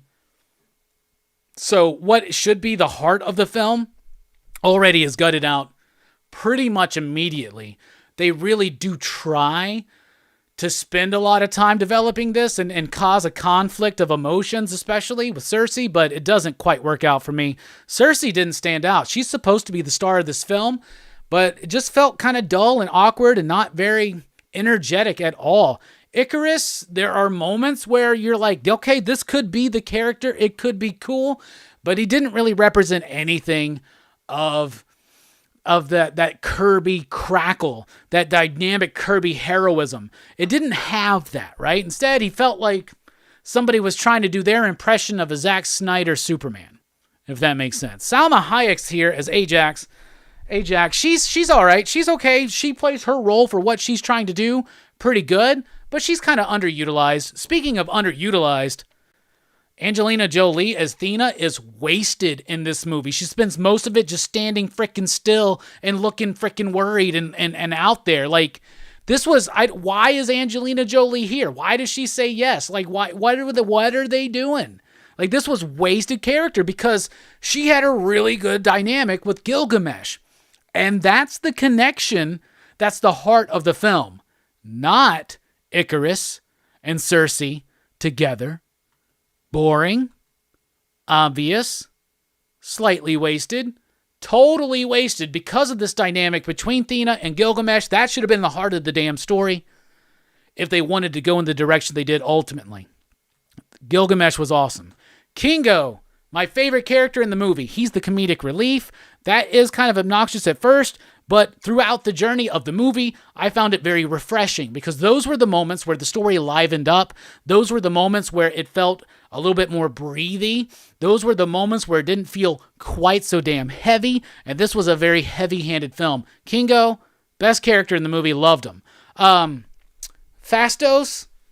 didn't work for me. Didn't work for me only because it took for fucking ever till we got to him. It was like the very tail end of Act 2 or the beginning of Act 3 trying to figure out that structure still at what they consider to be the big climatic moment at the end of Act 2. But he doesn't show up until like almost 2 hours into the movie, right? And it's just, you don't have time. They got all these characters. They're trying to give them these very compelling stories. Didn't work even in 2.5 hours.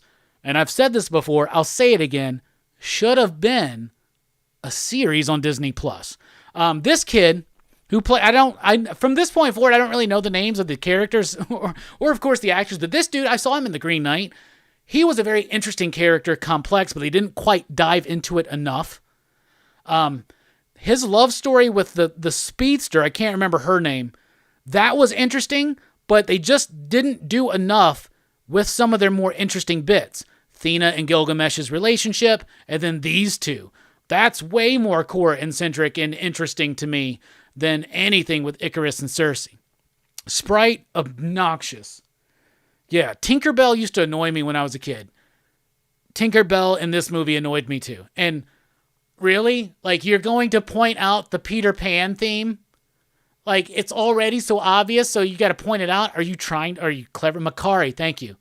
Makari. Did I say Phastos? I thought it was Phastos. Druig is the other guy. You're right. Okay. Thank you, guys. All right. Let's go back. Phastos didn't really quite work for me, but they didn't really get to him till too late. Druig, I really liked, but they didn't really dive into that enough. Makari, same thing. And Sprite.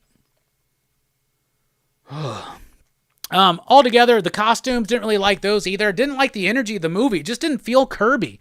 Felt somber, felt dull, felt lulling, right? And then Kit Harington as Dane Whitman, a.k.a. Black Knight. Why the fuck's he in the movie? Why is he in the movie? Like, why is he in the movie? Like, there's literally no reason for this dude to be in the movie.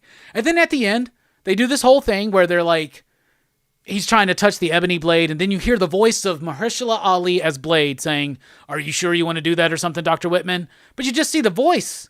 You just see the voice, or hear the voice, like, show us Blade. What the fuck? And why in Eternals? Why is he there? This is such a weird stretch to put him in there. The Deviants, generic villains, very much like the Chitauri, or any of these, like, invasion, like all of these MCU films in the long run, a lot of them just become invasion films, right? But I do like how they kind of tied it in together with, like, mankind's, the monsters that they think of in mythology and shit, like that they're kind of tied into it, but overall kind of generic, didn't really have anything. When you realize that when they kill an Eternal, they can evolve and gain some intelligence, it started getting a bit more interesting, but they didn't do anything with it. That was your main villain right there, but they were trying to be too fucking clever, and the main villain is Icarus. Icarus is the villain, okay? So they find out they were created by Celestials to protect Earth. That's what they're doing. That's their purpose. That's their mission. To protect Earth from the deviants. They've been doing it for thousands of years. They've influenced humans' evolution, humankind's evolution, bringing it to a point. The ultimate point is they are under orders. Their leader, Ajax, who was killed, Salma Hayek, killed very early in the film by Icarus, because she was told that she has to bring humanity to a certain population with life energy so that the Earth can birth a Celestial, because the Earth is in fact an egg for a Celestial, right? Which is an interesting idea that's taken from Alex Ross, Jim Kruger, John Ponleon's Earth X, which I really like that idea. It's cool. Okay, that's cool. But Icarus also knows the secret, and he's the one that kills Ajax because Ajax decides that humanity needs to live. And it's so weird. They're trying to do so. Oh, it's so stupid. They're literally shitting on Jack Kirby's grave by turning Icarus into the villain of the film. I do not like that. The Celestials look cool.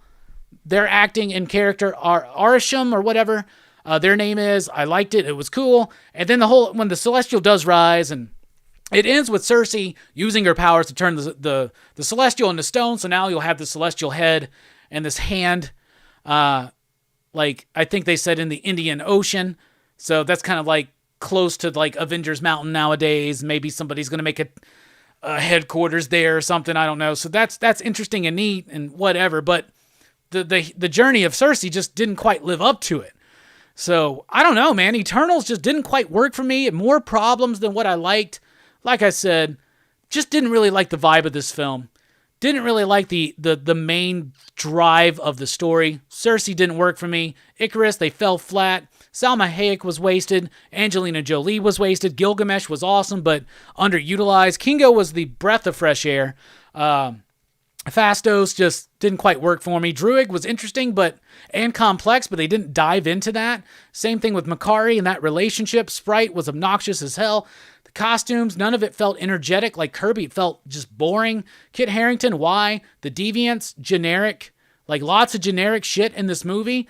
A shitting on Kirby's legacy there. And the Eternals look cool, but honestly, that plot kind of is going to downgrade Galactus in the long run if you really think about it. So all in all, I'm going to give it 2.5 you digs.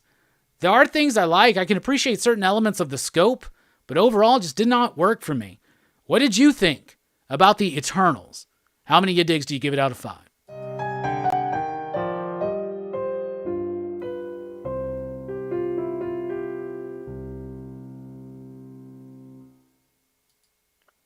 Trade Paper Dad says, glad to see Pip the Troll. Yeah, that's true. Pip the Troll was there. So was Star Fox. Weird stretch, but we'll see what happens there. There's less Eternals now, so maybe if they did another one, maybe that could be better. I honestly think it would have worked better as a series. You would have had time. I like the idea, all the ancient alien stuff, that's the only thing that they pulled from the Eternals Kirby shit. Everything else, like none of it felt like Kirby. None of it. The most Kirby Marvel movie still has been Thor Ragnarok. Kirby says 2.5 you digs here too. Kid Cloud Kicker says Makari had all of 5 minutes in the movie. Token character 100%. Story was ambitious, just fell flat. Ooh, an Earth X animated series. Don, that would be fucking awesome. Just a movie, maybe. Or a series. Series would be the best way, because that's another thing where you have a lot you got to get to. Series would be better. You could like if Eternals was a movie, you could have had a whole episode in Babylon. You could have built up the Icarus Cersei love story before you introduced Kit Harington. You could have told the scope of it was so wide, but even in 2.5 hours, they didn't get done what they wanted to do because they were wasting time with some boring ass shit for me.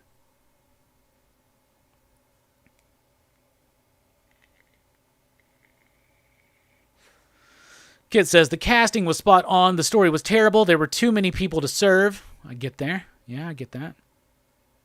Kill God to become God, basic theme. I wiped my Marvel with my Disney.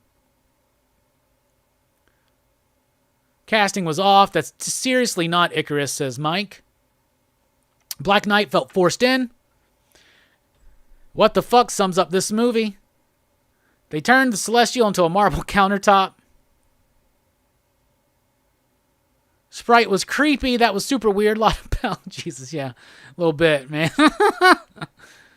But I get it. They're trying to do that Homer thing. You know, Homer from, not Homer from The Simpsons, Homer from Near Dark. They're trying to do that Tinkerbell Eternal Youth thing. It's just...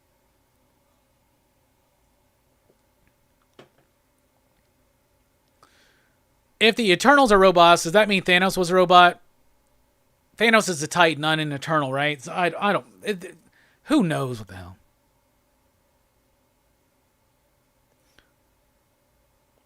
Kit says the last two Eternals miniseries from Marvel were awesome.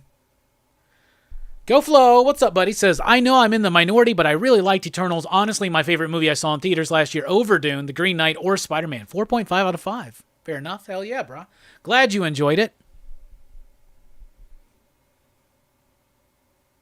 Dane definitely didn't need to be in the movie, though. Yeah, and if you're going to put him in the movie just to set up, like, the Midnight Suns, darker, you know, Marvel horror shit, and you're going to bring Blade in, like, fucking show him. Two Gun Pedro says, 2 ya digs. Fell asleep watching it the first time. Trade Paper Dad says, 2 ya digs. Actors are very forgettable. It was boring and discontinued. CTA Frank gives it a 3.5. Kit says, I hated Dune. I really liked it. My favorite movie of the year, though, was Green Knight. That was my favorite. What was your favorite movie of 2021? Curious to know, everybody. Mine was The Green Knight. And we will be doing a Marvel in the 90s, but we're going to take a quick break first. So during the break, let us know, what was your favorite movie of 2021? Mine is The Green Knight. We'll be right back here on Rockin Robbie Live.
Shut your mouth, Herm.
What's up, everybody? How is everybody doing? Welcome back to Rockin Robbie Live here on a Sunday night on Pop Culture Philosophers. I am your host, Rockin Robbie Bills. Billsabub. All that jazz. Check us out on Facebook and on Instagram. If you're on Facebook, join the PCP Army, the official Pop Culture Philosophers Facebook group. If you're on Twitter, you can follow me there at the Rockin Robbie. If you want to support the channel, you can do so at patreon.com/PCP, like these fine PCP patrons and patriots right there.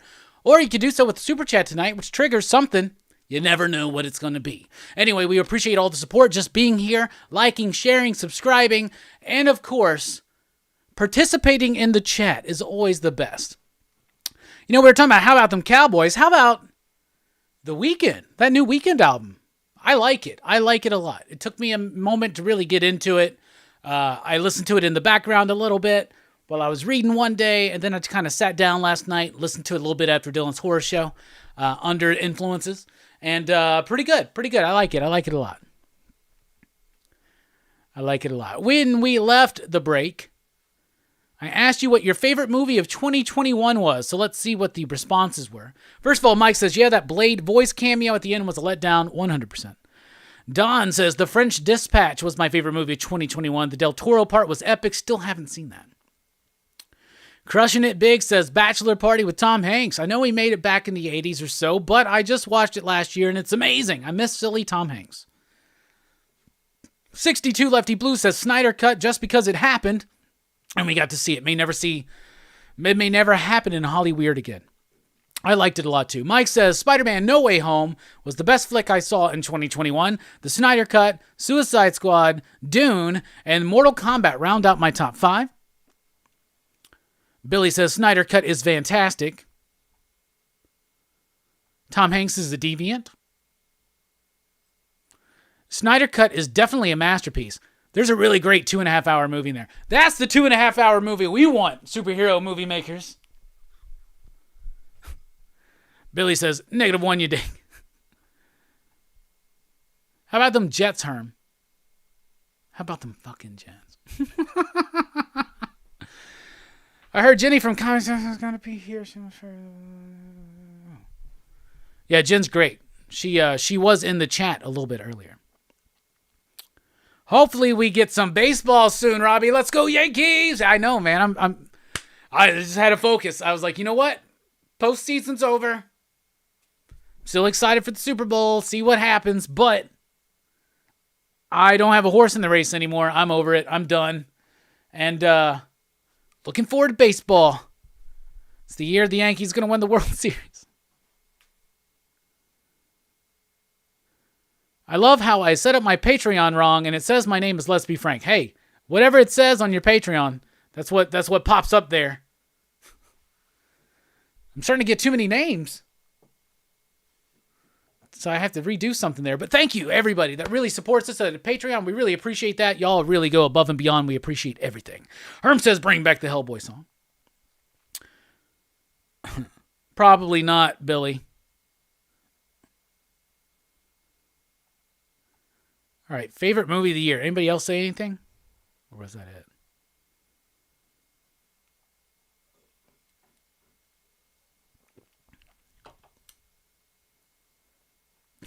What? I don't understand some of these chats. Favorite film from 2020, the 21 I saw in theater, Spider-Man No Way Home and Demon Slayer, Mugen Train. I know some people that are big, hardcore fans of Demon Slayer. I've never read it. I'm just now really kind of getting back into manga, reading some Junji Ito. Got to start reading some Akira because we're doing Akira for Comics Revisited soon.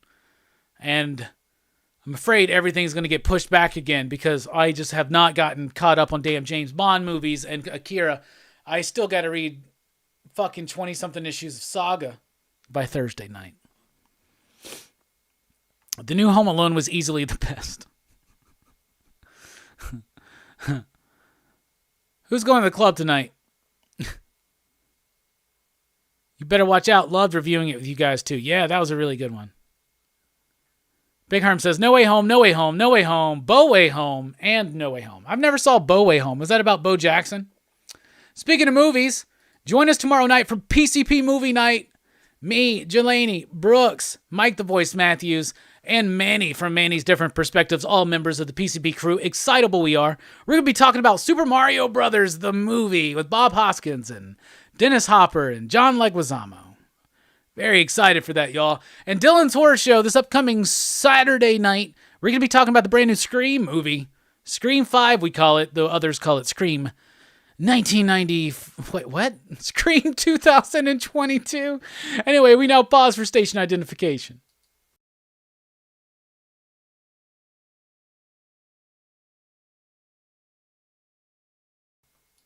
All right, we're back. How is everybody doing? Remember in 2001 when the Mariners won 116 games, then the Yankees spanked them in the playoffs. Yeah, that was the year we lost the World Series to the fucking Diamondbacks. I remember that. Read the hardcover books of Full Metal Alchemist, says William. Well, I've been getting into the Ito stuff. I'm going to be focusing on that. And I've got Akira to reread. And then I have a book called Drifting Classroom that when I was researching what I like about comics, American comics in particular, when I was researching manga, that seemed to really fit my tastes, like overall. Ouch, Rockin Robbie, really? What did I say? What did I do? What did I do? Oh no. 62 Lefty Blue says, best movie that delivered what you expected in 2021 was Godzilla vs. Kong. The first time it didn't look like two guys in rubber suits. Yeah, you got that.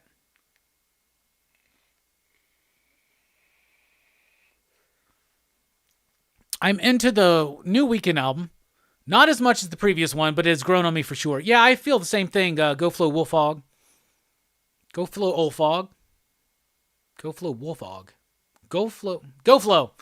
I agree. I think that After Hours is one of those things it's like After Hours is something else. Really something else. Yeah, Kurt Schilling and Randy Johnson or something in 2001. That was her last real good season. Who, for the Yankees? 2009 was a really good season.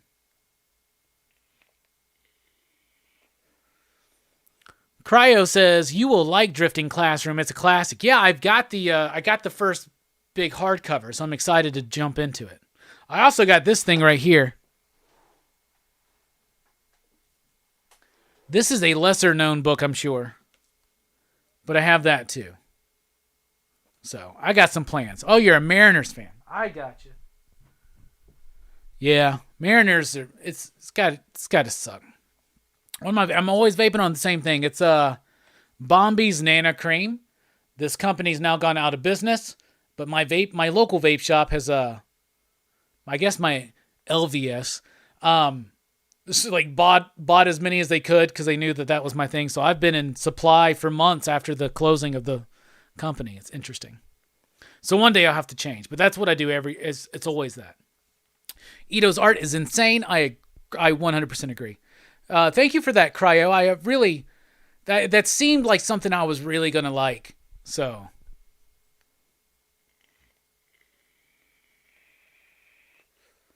he was from West Virginia, so they called him Sabretooth. Speaking of Sabretooth, he appears in this book that we're about to be talking about. So we might as well go ahead and get on with it.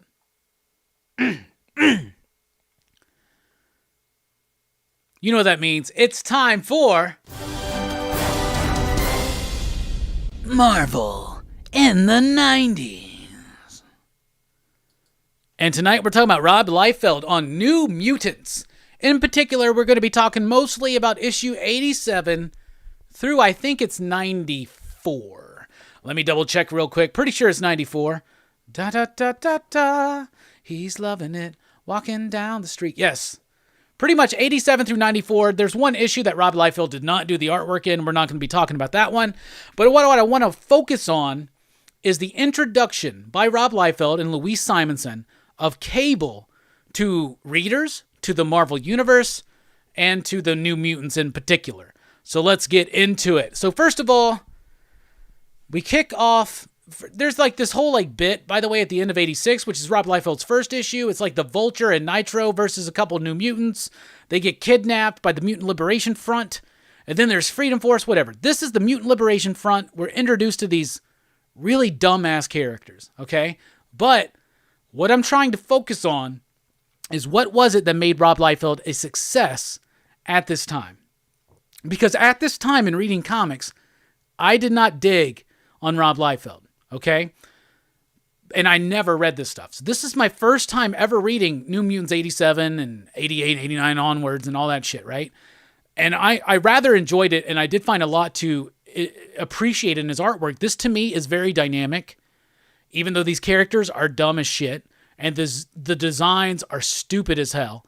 That's got a Kirby quality to me. And that's what I like, okay? So then we got Cable, and he's fighting the Mutant Liberation Front. He knows who they are, and he's going up against them. Rob did some really cool like layouts and panel design and composition. It's not bad in these days. This is Strife. Now look at this page. This is something that you see still today. That side anchor there on the page. This was something that those guys, those Image founders in particular, were doing at the time, and it was very different from the comic books that were produced in the decades before. Strife, to me, especially in like 1990, absolutely had like one of the coolest fucking costumes. It was like Super Shredder chromed out on steroids, man. I absolutely loved it. Super Shredder, the action figure, was kind of tiny, right? Anyway, so you got the Mutant Liberation Front. They're running around. Cable's trying to fight them, but jokes on Cable. That's actually a really badass dynamic shot. No, not everything is perfect. Look at those guns. Look at the angle. The perspective on some of them's kind of off. The backgrounds just being these weird shapes. That's something Rob Liefeld was doing back in those days, but there is an energy to this that really works for me. So Cable winds up getting captured, not by the Mutant Liberation Front, by the way. And this is Bob Wyasek, I believe, inking on Rob Liefeld here. Later on in this run, we're going to get inking from Hilary Barta, I believe. Or maybe it stays Bob, but the inking kind of gets a little bit different. But look at that Cable face. I really freaking like that Cable face. Anyway, he gets captured by Freedom Force. Freedom Force is basically the Brotherhood of Evil Mutants, but at the time, they were working for the government. It was the Blob, it was Pyro, and of course, Mystique. Mystique was their leader. There's some really cool, like, shading and uplighting, or downlighting, of course, from Rob Liefeld here. I really like the inking by Bob Wyasek on these books right here. And then Cable just, does his thing and he escapes, So he's being chased by the Freedom Force. He's escaping. He's like, here's something to remember me by. Like I said, we're really focusing in on the dynamic quality. There was something special about what Rob was bringing. It was an energy, right? And it was able to actually come across. His energy was able to come across on the page, even on this dude with this crazy-ass widow's peak and receding hairline. Notice, by the way, that gun is straight up like that first Cable's action figures gun. All right, so he's running, he's hiding. Freedom Force eventually finds him. There's Blob, there's Pyro. They're confronting him, and he's going to kick. By the way, look at them tight-ass pants on Cable, man. This is something Rob Liefeld is known for. Tight-ass jeans on superheroes. And bruh, how in the hell does he kick that shit? How can Cable kick that high into the other panel? That's another cool thing to see, the breaking of the panels. It's got energy, but man, those are some tight-ass pants, man. And they're riding high. They're riding high. Anyway, when he's attacked by these dudes, that's when he meets Boom Boom and Roberto, Sunspot. So that's where he first comes into contact with the New Mutants. There's a lot of other New Mutants drama going on. Moira trying to take back Wolfsbane and Richter freaking out and shit like that. We're just going to skip that because I'm really focusing on the Cable stuff here, man. Okay, so they decide to help Cable. They defend him. That's where he kind of meets up with them. And then later on, we go into the Morlock tunnels. This is after Mutant Massacre. Sabretooth is still down there. This is a really cool, it's actually one of those centerfold type things. I don't have the bottom half for some reason here, but this is a really cool Sabretooth for me by Rob Liefeld. Sabretooth was very slender in these days, which is off-putting today, but in the 80s, that's just how it was. So Sabretooth shows up. He's in the Morlock tunnels. He's killing Morlocks still. And Richter, by the way, has some problems with Cable because there's this thing going on in here where some people know Cable. Like Moira McTaggart already knows him. Richter apparently knows him. He's responsible for the death of his father. He's kind of freaking out, not really trusting him. But all the other New Mutants are like immediately trusting Cable. Like they just think he's badass. Meanwhile, Caliban's running through the Morlock tunnels and sees Morlocks that have been slaughtered by Sabretooth. And Sabretooth is there just ready, wanting to fight Caliban. That's going on. And Richter, who has left, by the way, he freaks out. Cable's like hardcore military training the New Mutants or something. Xavier's mansion is destroyed. The X-Men are out of country. They have no leader. They're directionless at this point. And Cable steps in as this militaristic leader, starts training them. Richter is like, yo, I'm gonna go prove myself and clear out these killings in the Morlock tunnels, right? And he winds up in the middle of all this shit with Caliban and Sabretooth. And there's some really cool artwork here, man. The reactions are super over-expressive, overly rendered at times with the inking. That was something that was just done, and that comes from the inherent pencils underneath that line work. So anyway, to go and save Richter, because he's disappeared, he's in the Morlock tunnels, Cable with his New Mutants go on their first mission to save Richter, and he's right in the middle of the Sabretooth Caliban shit. Artwork, dynamic. Love this. It looks more like Wild Child, though. Doesn't it? He's really lanky. He was lanky in this time, though he did beef up in the early 90s. Cable and the New Mutants are after him. They get in the middle of all that shit. Wolfsbane's like, yo, because she was dating Richter at this time. This is before Richter realized his sexual identity. And some really great dynamic stuff. You can see here, like, Extinction Agenda comes after this run that we're going to talk about, and Wolfsbane's taken off the table. And Feral gets introduced, and we'll get to all of that stuff. But you can definitely tell that Rob Liefeld likes the were-girl, or were-woman, if you will. So they're fighting along. Boom Boom's like, I have always loved Boom Boom. She was in some X Factor issues I read back in the day, and I always thought she was the best, man. And so I like them fighting. They're trying to help out. Richter then unlocks his new level of power. He's able to shake, rattle, and roll. This kind of replicates, in the action figure where you would wind him up and he would just vibrate. It was pretty interesting, right? So then they come up against the new Morlocks with their new leader, Mask, and they basically get caught in the middle, and they're like, let Sabretooth and Caliban have it out. And Caliban, breaks Sabretooth's back and, kills the fuck out of him. And you're led to believe that Sabretooth is dead. Spoilers, he gets better. And but that's pretty cool. Then all of a sudden, they're in Madripoor on a mission, and they've been betrayed, and Cable's yelling, this is the next issue, and what's going on? And they're finally going up against Strife again in the MLF, though we don't see most of those Dudsy kind of characters. But Strife is in Madripoor. He's got this, poison that he's trying to poison the supply of Tokyo, the water supply of Tokyo, to drive people mad, and he's got this, he's trying to end humanity, right? We don't know anything about Strife yet. We don't know anything about Cable yet at all. But this is finally the moment where Cable gets to confront Strife. But before that, he has to have a misunderstanding of sorts with Wolverine. That's right. There's a Rob Liefeld Wolverine. It's great. Yeah, man. Those claws are ridiculous, and they get longer than his arms as we go along. And look at them damn legs. Rob likes him some legs and crotch shots. But I still think it's a rather cool fun. But, take your attention away from that Wolverine. Look at that Sunspot. Sunspot looks very cool. Beautifully rendered, in my opinion. So then you get this gratuitous fight between Wolverine and Cable. And Wolverine knows Cable. They have a history. And so, you as the reader, first time, right? I like the character of Cable, but I've never read this early stuff. So when I started liking Cable, I already knew about the Nathan Summers thing, right? You don't know about this aspect yet. You don't know about the techno-organic virus. The creators, Rob Liefeld, Rob and Weezy probably didn't fucking know about it. Anyway, you get this badass fight, honestly, between Cable and Wolverine that lasts half this fucking issue. And it's pretty freaking cool. There's some really cool Hit the wrong button. So now we're going to have to go through real quick. Recap, rewind.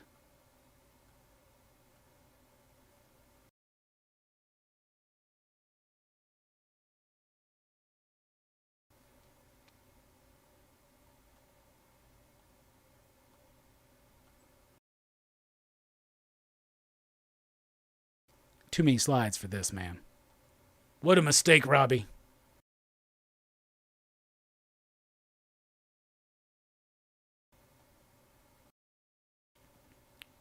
Look at Wolverine's claws there. Those are longer than his fucking arm. That's pretty dope, though, in my opinion. So I actually think there's some cool shots here of Wolverine and Cable as they're fighting. But it is a really long fight. And, meanwhile, the New Mutants are, that are split away from Cable. They're actually fighting the fight against Strife and figuring out the whole plot of the shit. But we're focusing in on Cable, right? So him and Wolverine have this fight. And like I said, they knew each other, and then they get interrupted and busted up by the other New Mutants that are with Cable. Turns out that they were just kind of play fighting. There's still a score to settle, but they were just kind of playing around. Meanwhile, Tokyo's about to die, and they're just, goofing around. Anyway, Wolverine decides to help him out because he's after the same kind of plot. He's figuring out what's going on. He realizes it's Strife, the leader of this new Mutant Liberation Front. By the way, look at them claws, man. How long are them damn claws? That's ridiculous, but it's fun as well. So Cable finally gets to fight Strife. We still don't know anything about their connection, but they have this battle, and Cable actually kind of gets the upper hand. But he gets pulled out, along with Wolverine, by Cannonball and saved. By the way, Sunfire's there to help him out because they're in Japan. They went from Madripoor to Japan, I think, is how it worked, right? But they get pulled away. Strife allegedly gets blown up. Cable's like, yeah, I don't think so. But look at that. I think it's cool. I think Cable's introduction by Rob Liefeld was actually pretty freaking solid. I think it works. There's a dynamic quality. I've said that word a lot tonight, but there's this energy. There's a Kirby inspiration. You can really see it in creators like Eric Larson, but you see it in Rob Liefeld, especially this time. Now, I keep talking about cartoonist kayfabe because they're my new YouTube obsession, have been for a few months. But they talk about the best period of Rob Liefeld being some of the 10 or 15 issues from New Mutants into X-Force, maybe early Youngblood. And this is really cool, solid stuff. I love the stuff that's illustrated by Bob Wyasek. So this is what I read it in. This is an old school Cable and the New Mutants trade paperback. So what it contains is New Mutants 86, 87, 88, 89, 90, 91, 93, and 94. It skips 92, which does not have Rob Liefeld artwork. It does have a pinup in the back, though. It skips most of the first issue, 86. It only has the tail end that has the cameo of the of Cable. And in 87, it only has the Cable-centric stuff. But it's cool because I like this old reprint of it because it's not necessarily on newsprint, but it still works. By the way, when I say I like Boom Boom and I loved Boom Boom from back in the day, I mean, come on. She's like, basically Jubilee took her place, like honestly, but I am a Boom Boom. Pop, pop, boom, boom. You know what I'm saying? I mean, honestly, Boom Boom can get it, man. So can Cable. Look at them guns, if you know what I mean. But it's not necessarily newsprint, but it's still, I think it's a better paper to read it on. And I'm wearing my kayfabe influence on my sleeve. But I like the story. I thought it was cool. It was interesting to dive in and see like some of the dynamic qualities of not early Rob Liefeld work, but like when he was really popping, when he was making a name for himself. Right? And I know people that are huge Rob Liefeld fans. I've never necessarily been a fan. Excuse me. But I am becoming a fan. And this isn't just a flip of the script kind of thing. Like all of a sudden, like, yo, I'm going to change a paradigm. I'm going to be a Spawn fan. I'm going to try to read Spawn and appreciate what the best of it. I'm looking at this. The story gets a little dry. Louise Simonson, Wheezy, I think this is the last stuff she does for New Mutants. Rob was brought in because he was a rising talent. New Mutants was at the bottom of the totem pole with the X-Men as far as sales go. So they brought in Rob. Rob says they offered him this or X Factor. And they gave him, and he decided he wanted to do this. And he really built it up. And he said he didn't want to follow Walt Simonson's work. But I mean, I liked it. I thought it was good. By the end, the inking gets a little off-put, and his storytelling doesn't quite match up with the dialogue. But you also feel like Wheezy was on her way out. I think she does the scripting in the Extinction Agenda tie-ins. But after that, Fabian jumps in and Rob's plotting it. So I love this cover. It's got a little bit of a foil sheen to it. It's old. It's beat up. This trade came out in, let's see, 1992. So like right after this shit, pretty much. But I liked it. I liked it a lot. I'm starting to appreciate Rob Liefeld a little bit more. No, not everything he does, especially from a point onward, is great. But there's something about it still. And I did become quite a little bit of a Rob Liefeld fan when the Captain America run was going. Because as like a, what was that, 96? So me, as like a 15-year-old, I was all in on Heroes Reborn. But that being said, I like Rob Liefeld's introduction, along with Wheezy, of Cable to the New Mutants, to the Marvel Universe, and to the readers at large.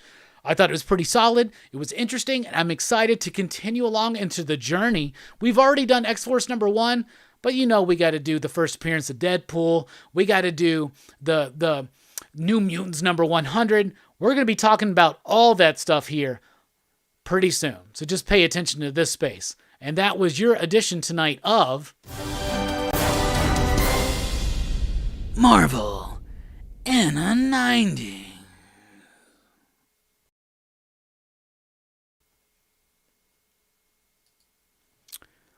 Yes, comic book jackpot. I do have a first appearance of Doctor Doom and a first appearance of Black Panther, but I do not have a first appearance of Cable.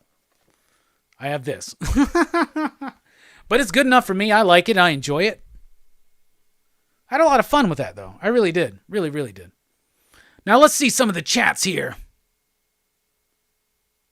Big Ben's time is almost done.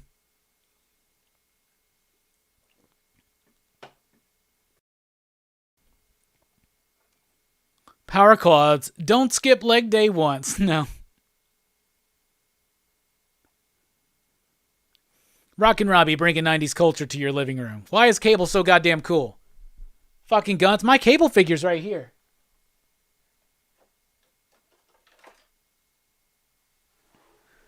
There's that Series 1 Cable figure with that fucking gun we were talking about. What a weird, lunky figure. He's got this, like, karate chop action. Like, a gun pull-up, like that forge fucking kind of thing.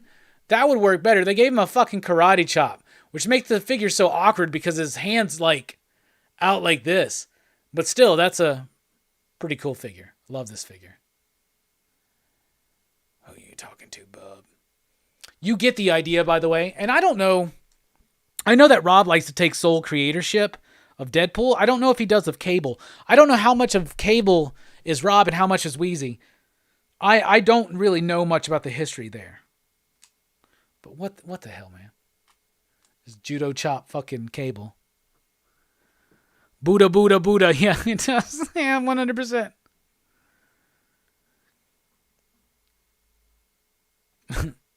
Chuck Norris Lee's.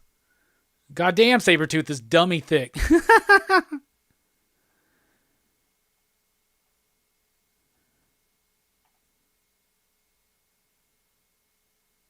Did I call it Comic Fan? Was Sabretooth in the Marvel in the 90s? That's why.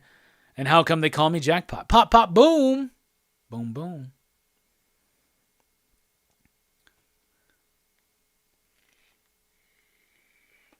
I did do a Cowboys mistake. I'm going to have to edit that out when we eventually put that back out. Oh, man, that foil cover is awesome. Yeah, isn't it? I think there's another one. I think there's a version of this. I think is this the first printing? It says it's the first printing. I think the second printing, or one of the other printings, I think has a blue foil. The condition on the book itself is really shitty. I got that for basically nothing.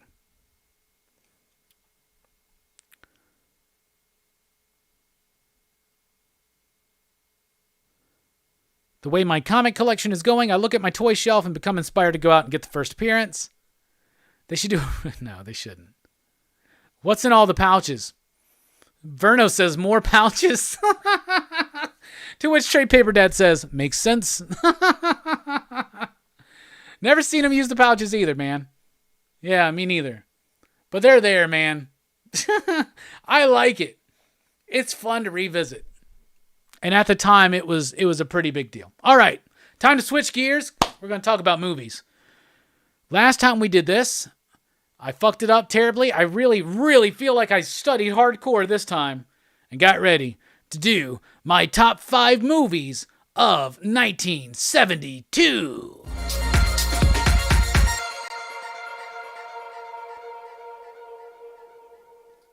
At number 5, I'm going Fist of Fury. You know, I just started watching these Bruce Lee films in 2020, and I loved them. I liked Fist of Fury a lot. Big Boss was cool. Fist of Fury was great, though. I love the ending. This is the one that the Fist of Legend, the Jet Li stories kind of built around. I love this film so much better than that. That watching Fist of Legend, which I did appreciate, helped me appreciate this film even more. Bruce Lee had 2 great films this year, and this was definitely one of them. The other one was The Way of the Dragon. This is the one where he fights Chuck Norris.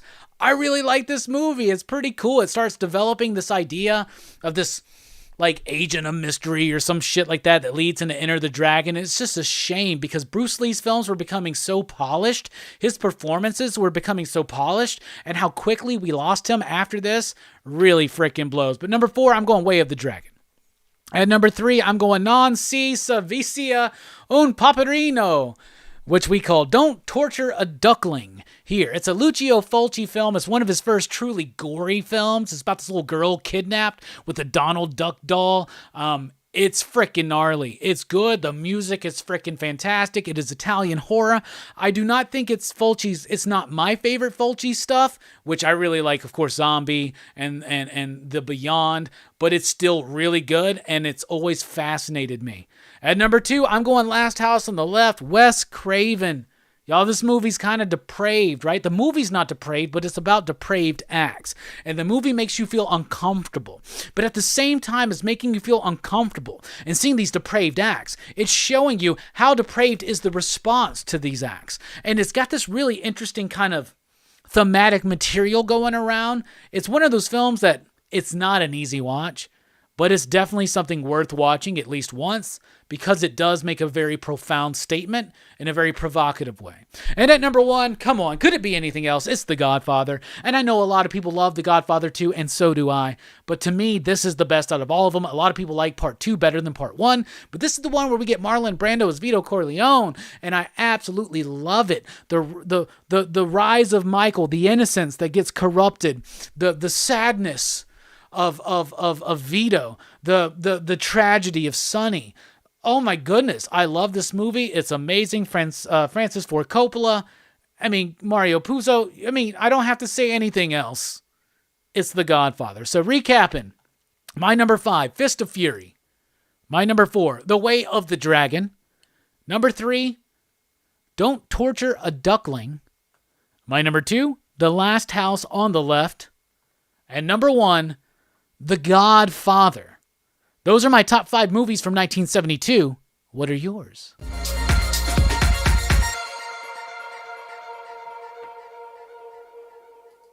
For real, I want to know. I really want to know.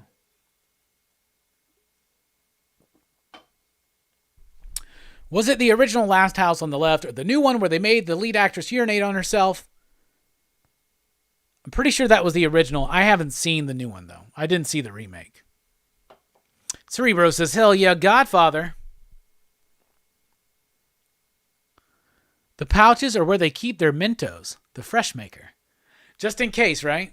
Superfly, okay, CTA Frank with his top 5. Superfly, Godfather, Deep Throat, Ben, and The Candidate. Big Herm says, The Godfather. I mean, I was looking at it, I was like, well, it's either Last House on the Left or The Godfather. That's Rockin Robbie's fucking world. Cinematically, what's the best film in 1972? It's either Last House on the Left or The Godfather. You could not think of 2 different fucking movies. But I love them. Fulci in there too, man. Got some Bruce Lee in there. 2 Bruce Lee movies. Honorable mentions.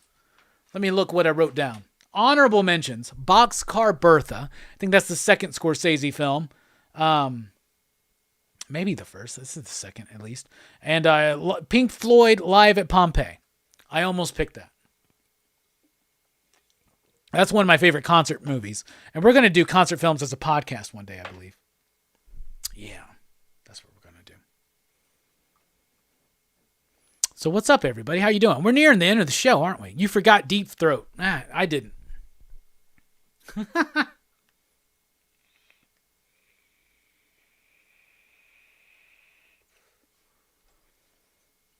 No, I'm not selling my first Doom. I have a goal to get every Fantastic Four issue, so that's a prized possession of mine.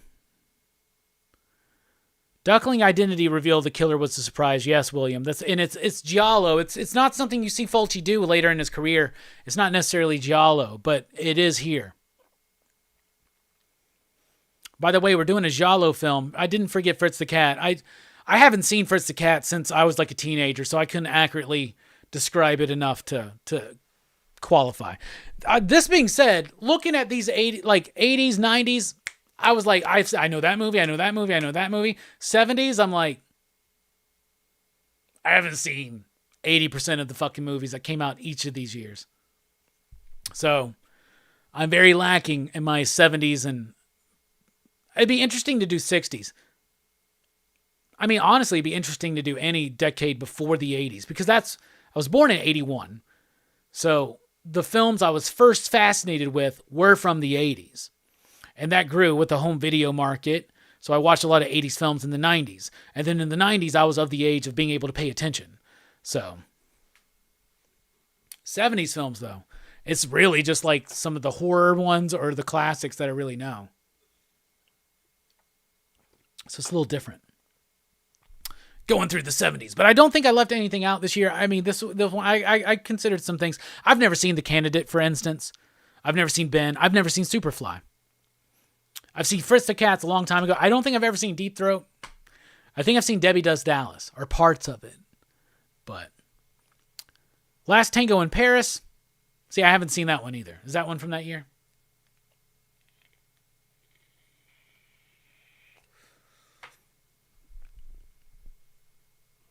I have been winning a lot at the casino, almost like undefeated. Hell yeah, comic book jackpot.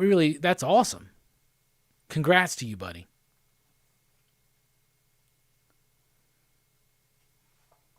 All right. Moving along. All right, 62 says The Getaway, The Hot Rock, Slaughterhouse-Five, Silent Running, and The Godfather. The Godfather's the only one of those I've ever seen. I know what Slaughterhouse-Five is, though.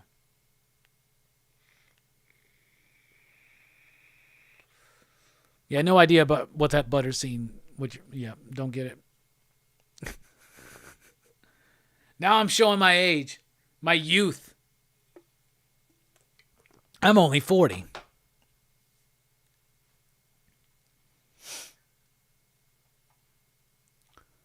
We've had a good show tonight, everybody, haven't we?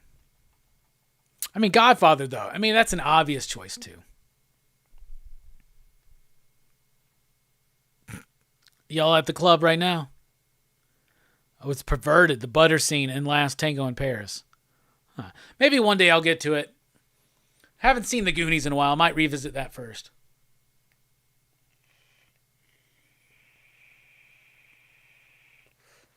All right, y'all. Last week we started something.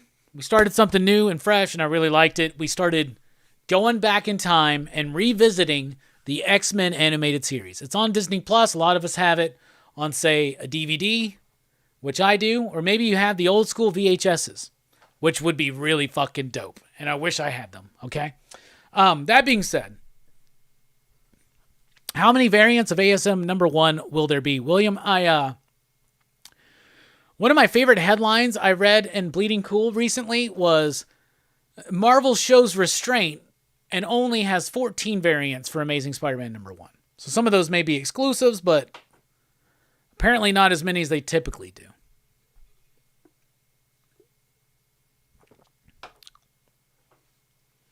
Trey Paper Dad says, I have not seen many movies from 72. Godfather number 1, Superfly number 2. All right. So, last week we started going through the X-Men animated series. We did, of course, Night of the Sentinels. Well, tonight we're talking about Enter Magneto. It's time for an annotation on X-Men animation.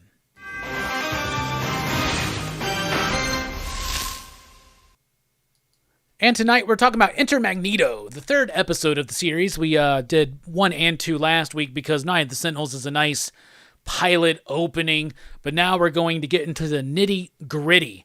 Enter Magneto. We start off with Beast in prison. Morph was killed after the raid at the Mutant Research Facility or whatever it was, the Mutant Control Center, and Beast was captured. So Beast is in prison, and he's reading Animal Farm, and the guards are like taunting him.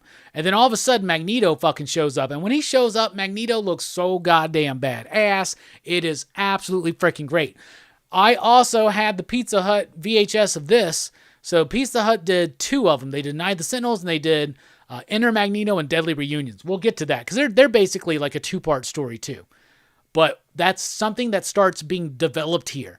This ongoing continuity in these cartoons where they're telling one whole story. Beast is in prison because of the events of episodes 1 and 2. This is a thorough line that goes through the series, right? It's continuity based, and the writing is actually handled pretty well as far as that goes. So Magneto shows up to bust the Beast out of prison. Beast is like, no, I'm going to wait my day in trial. We're going to do it well. Me and Xavier. And Magneto's like, Xavier? You work for Xavier? Then all of a sudden, the guards show up. They start trying to tear ass through Magneto. Magneto ain't having it. He just takes them out, man. And he's got this Havoc shit. The way they show his energy actually freaking works for me, man. The blue electricity, those yellow circles within circles, it freaking works. Meanwhile, Xavier finds out that Magneto shows up at Beast's jail, and Jubilee's there, and he starts telling Jubilee the story of their friendship, how he met Eric, how they were trying to work together, and then how everything got pulled away. They don't lean into the Holocaust stuff here, but there's this army, this force that kind of killed Magneto's family, and they come again, and they're doctors, right, together. They're trying to save people, and the people come around, and Magneto's had enough, and he reveals his powers, and so does Xavier. They realize they're not alone, but they have different paths, right? Xavier believes that they can work with humanity, and Magneto thinks you need to destroy humanity. So then we go to Beast, and he's in court. He's trying to defend himself, trying to get out on bond. Sabretooth shows up and attacks after Beast's bond is denied because he does pose a danger, they say. So Sabretooth shows up, he gets taken out by the guards. Cyclops saves him, but Wolverine will not help. But they do take him back to the Xavier Institute.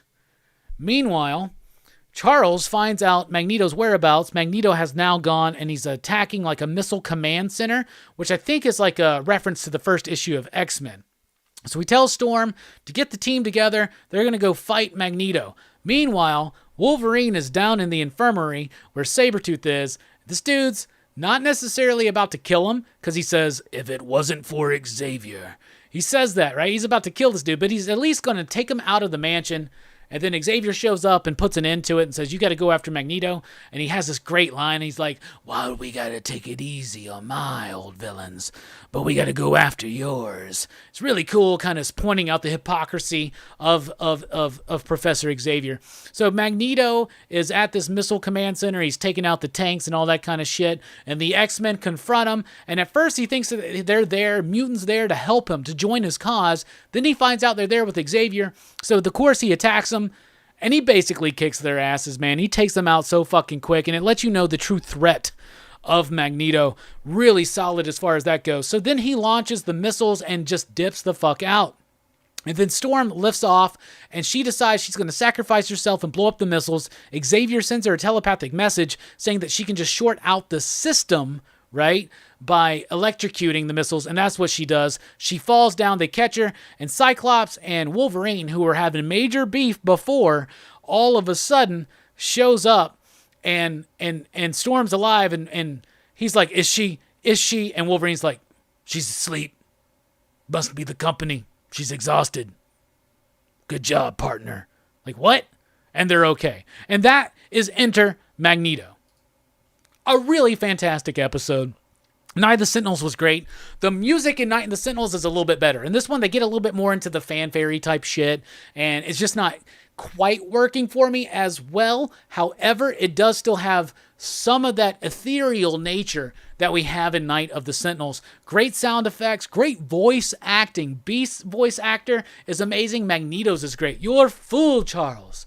How can they help each other when they can't even how can we bring peace with mutant humans when they can't even make peace with each other, or some shit like that. It actually works. It's great. It's a great introduction to Magneto.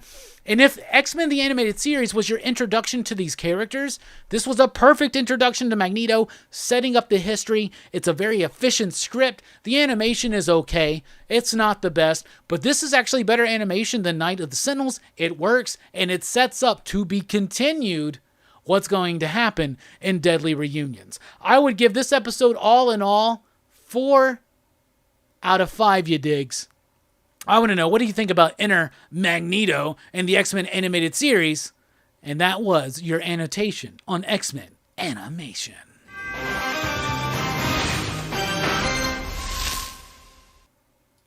So there you go. And I got distracted momentarily while I was talking about X-Men Animated, because I noticed Bueller was here. Station Bueller. How you doing, buddy? He says, hello, Robbie. Question for you. Do you like old school WWF? Yes.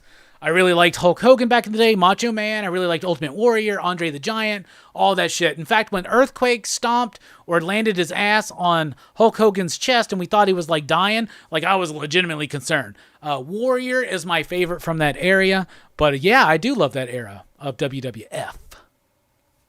$1 Million Man, Bret Hart. Come on. Good to see you, buddy. How you doing? Nipples. Billy's still bitching about having to ride the MARTA to get here. Hey, Jelani's in the house. X-Men is quite baller. Yeah, man.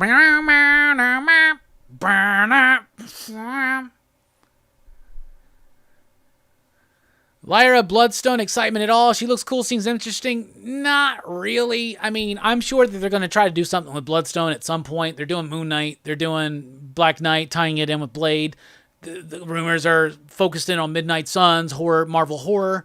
Maybe they can bring Bloodstone in, but honestly, they have tried to get us hyped up on a Bloodstone new appearance or a new character or something before, and it's never quite panned out. It's never been a character that really hit hard in the comic book community, so I find it to be hard to justify any kind of excitement on a Bloodstone-related character. Usually, when you have a character that hits hard in the long term, say like a Deadpool, say like a Harley Quinn, say like a Miles Morales, say like Spider-Gwen, say like a Cable, right?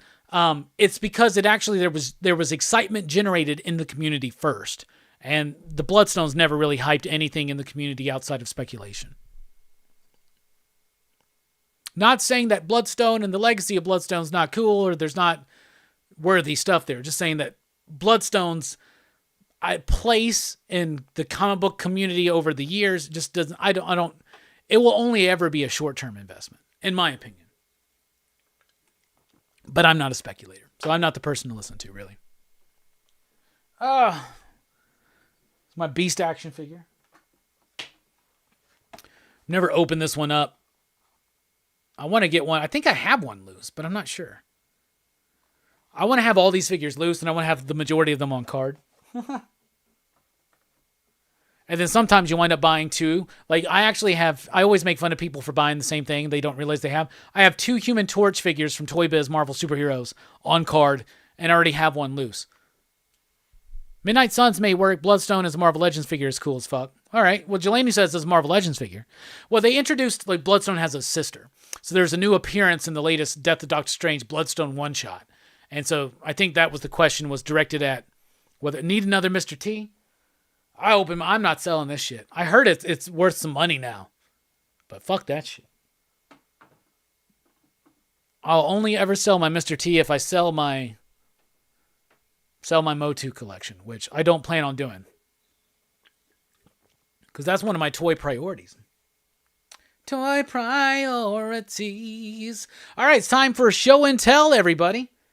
We got a great show and tell. We now pause for station identification so I can get it all gathered together.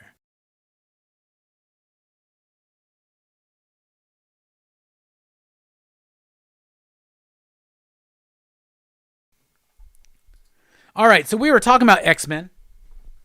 And I said, do you remember the X-Men VHSs? Like, I would love to get a hold of those ones with the art and everything. But something I really wanted to get a hold of, and Brooks, Station to Brooks. This is the Pizza Hut VHS for Night of the Sentinels. That came with the conversation between, like, Stan Lee, I think it was Scott Lobdell, Fabian Iciez, and Bob Harris or something. But yeah, that's the first 2 episodes of Night of the Sentinels.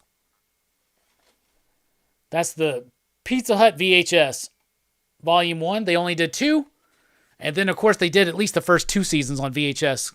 I think 2 episodes at a time. But how cool is that, man? Station of Brooks. My other movie partner in crime outside of Brooks is Jelani. This was a Christmas present from Jelani. I haven't showed it off yet, so I want to. This is the Todd McFarlane Toys Joker, the comedian. So they're doing the 3 Jokers, and this is the comedian. Pretty dope figure. And that was a present from Jelani. So Jelani and Brooks, thank y'all. My homies know me, and they love me, and I love them too. All right. Just picked this up.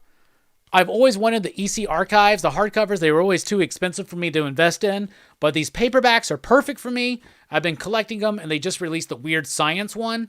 These are $20. This collects Weird Science 12 through 15 and 5 through 6. Trust me, it's the complete, in chronological order, Weird Science. But really excited for that. We're reviewing Weird Science in February. I showed this off last night on Dylan's Horror Show, but I got my Nocturnals Omnibus Volume 1 from Dan Burrington.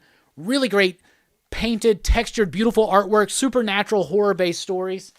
Fun and quirky, but beautiful artwork. If you're a horror fan and you've never read this, this was published. I remember picking up the Oni Press collections back in the 90s.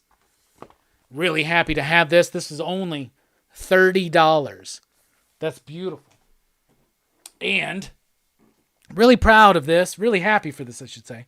Got the Complete Hate by Peter Bagg. hardcover slipcase edition. The slipcase came a little bit damaged, but this book has gone out of print at Fantagraphics, and my homie Blake let me know that Barnes & Noble still had some at retail, so I picked it up. It came a little bit damaged. I'm still trying to get partial refund, but it's The Complete Hate by Peter Bagge, all 15 issues in the annual. Really excited for that. I've read random issues of Hate throughout the 90s, but I've never read it all, and I'm excited, and now I have neat stuff as well. So super pumped to get into that, and now we're in the final 9. Bueller does a final 5. First 5, final 5. We want to homage Bueller, but we don't want to rip him off. So we do a first 6 and a final 9. We're going through my Blu-ray collection. We last ended it with Iron Man 2, so that brings us to Iron Man 3.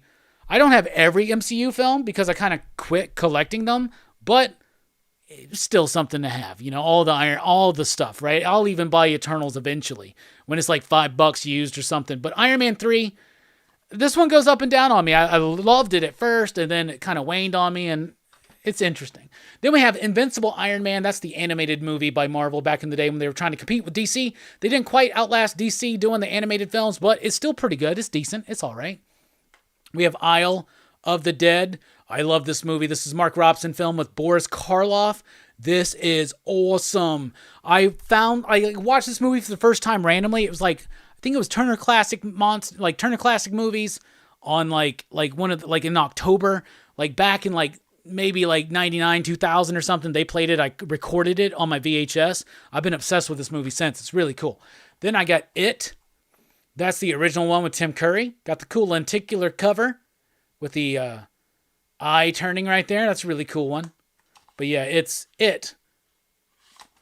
Really love the first part of that. Second part, not so much. Then we got JCVD, Jean-Claude Van Damme. This is Jean-Claude Van Damme, washed up actor in the middle of a bank robbery, and he has to actually like do the deed in real life. So this is actually a really fun film. We're going to cover this one day. This is definitely worth checking out. Underappreciated, under-talked about. Jeepers Creepers 1 and 2. This is a double feature set. They're not individually cased, so they count as one. I bought this on Dylan's recommendation. I've never seen any of the Jeepers Creepers movie, and I still haven't, so I don't know. I know that the guy that created those films is apparently a pretty shit fucking person, and that sucks. Then we got, to wrap up the final 9 tonight, we got the It's Alive trilogy, and they are individually cased, but I got that Scream Factory box set right there. It's Alive. I've only ever seen the first one, so I'm really excited to revisit these one day, but I got It's Alive. This is Larry Cohen, of course, that did all of these.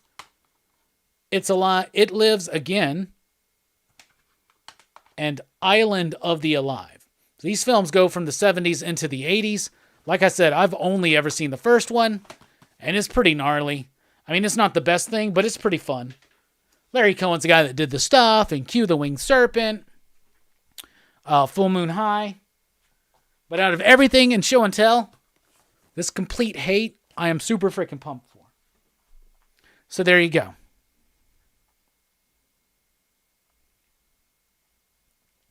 Toy priorities, LOL. Yeah, you're right, Albert. I mean, that's what we got. Thank you, Jelani. Still leaning on ordering a $25 variant of Rain. Rain's really good.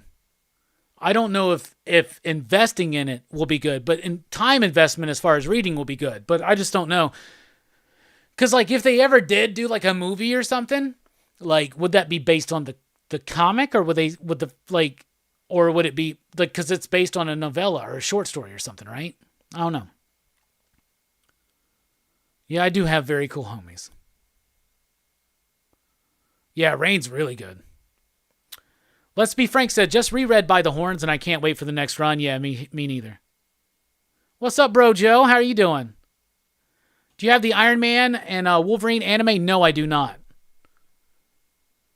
Jelani says, I need to watch JCVD. If you need to borrow it, homie, I got it.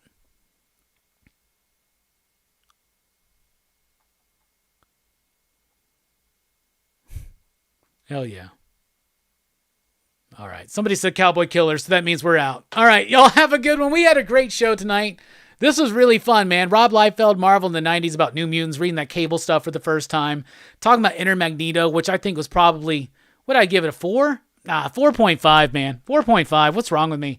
1972 movies, top 5. That was fun. Eternals movie review, not as fun, but the review was fun. DC Sneak Peek, all the chats. Y'all are the best. We appreciate all the support. Thank you for the super chats. Thank you for the likes. Thank you for the shares. Thank you for the subscribes. Thank you for everything, y'all. Y'all are the best. Do not forget that tomorrow night, here on Pop Culture Philosophers, PCP Movie Night, Super Mario Brothers, 8 p.m. Central Time, and then 7 p.m.-ish Central Time on Saturday night, Dylan's Horror Show will be talking about the brand new Scream movie. Y'all have been the best. You are the bee's knees. We love you. Thanks for rocking with us. And what's that thing I say now? Yeah, station, pop, pop, boom!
What's up, everybody? Welcome to the post-credits here at Rockin Robbie Live. This is that drifting classroom book I was talking about. It's from Kazuo Umez. I butchered that, I'm sure. But it's out of nowhere, an entire school vanishes, leaving nothing but a hole in the ground while parents mourn and authorities investigate. The students and teachers find themselves not dead, but stranded in a terrifying wasteland where they must fight to survive. When I was researching manga for the store, because I wanted to dedicate more space to manga in the store. And when I was researching, this was something that I kept coming across as being a rather classic manga that was right up my alley. And it was out of print, and I finally tracked down a volume 1, and I was like, you know what? I'm picking up one for myself. I'm trying to figure out, I think it's from the 80s or 90s. Apparently 2007, or is that when this collection was? No, this collection's from 2019. Okay, so it's from 2007. Not as old as I thought it was. Anyway, Drifting Classroom. I hear it's really freaking good. So I'm excited to dive into that. So there you go. Also, where is it? Right here. I tried this Cinegram Toast Crunch. All right, Cinegram Toast Crunch. This is what it is. It's honeygrams with Cinnamon Toast Crunch's Cinnadust on them. And it's fucking awesome. Okay, this does not replace Cinnamon Toast Crunch at all. It does not replace honeygrams. Because sometimes you want honeygrams, sometimes you want Cinnamon Toast Crunch. But sometimes you want honeygrams with that Cinnamon Toast Crunch Cinnadust. And that's when this is there. It says it's new. I hope that it doesn't disappear. This shit is fucking awesome. It is literally just honeygrams with the Cinnadust on top of it. So you got the crunchier, more hearty texture of Golden Grams, right? With that flavor punch of Cinnamon Toast Crunch. Amazing. 5 ya digs, y'all. Come on. Come on. Also, I tried, I don't have a box because Mike bought some and let me try it, but it was the Peach Cobbler Pop-Tart. It was delicious. The Peach Cobbler Pop-Tarts are fucking delicious. I would give it a 4.5 ya digs. And Pop-Tarts they rarely get to 5 ya digs for me. So 4.5 ya digs for the Peach Cobbler Pop-Tart. Next week on Rockin Robbie Live, in the post-credits, we'll be doing a live tasting of the Eggo Waffle Pop-Tarts. That's right. But Cinegram Toast Crunch, 5 you digs. Peach Cobbler Pop-Tarts, 4.5 you digs. And Drifting Classroom, to be determined. So there you go. Thanks, y'all.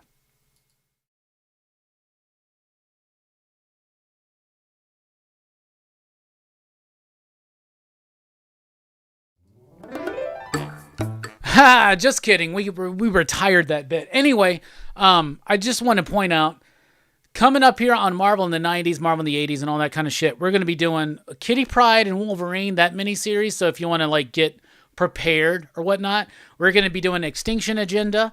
We're going to be doing the first appearance of Deadpool. We're going to be doing New Mutants 99 and 100. And yeah, we're going to be doing some fun stuff. And surely we're going to do something else. So you never know what's going to be happening, but we really appreciate everything. All the support. Y'all are the best. Love y'all. Station.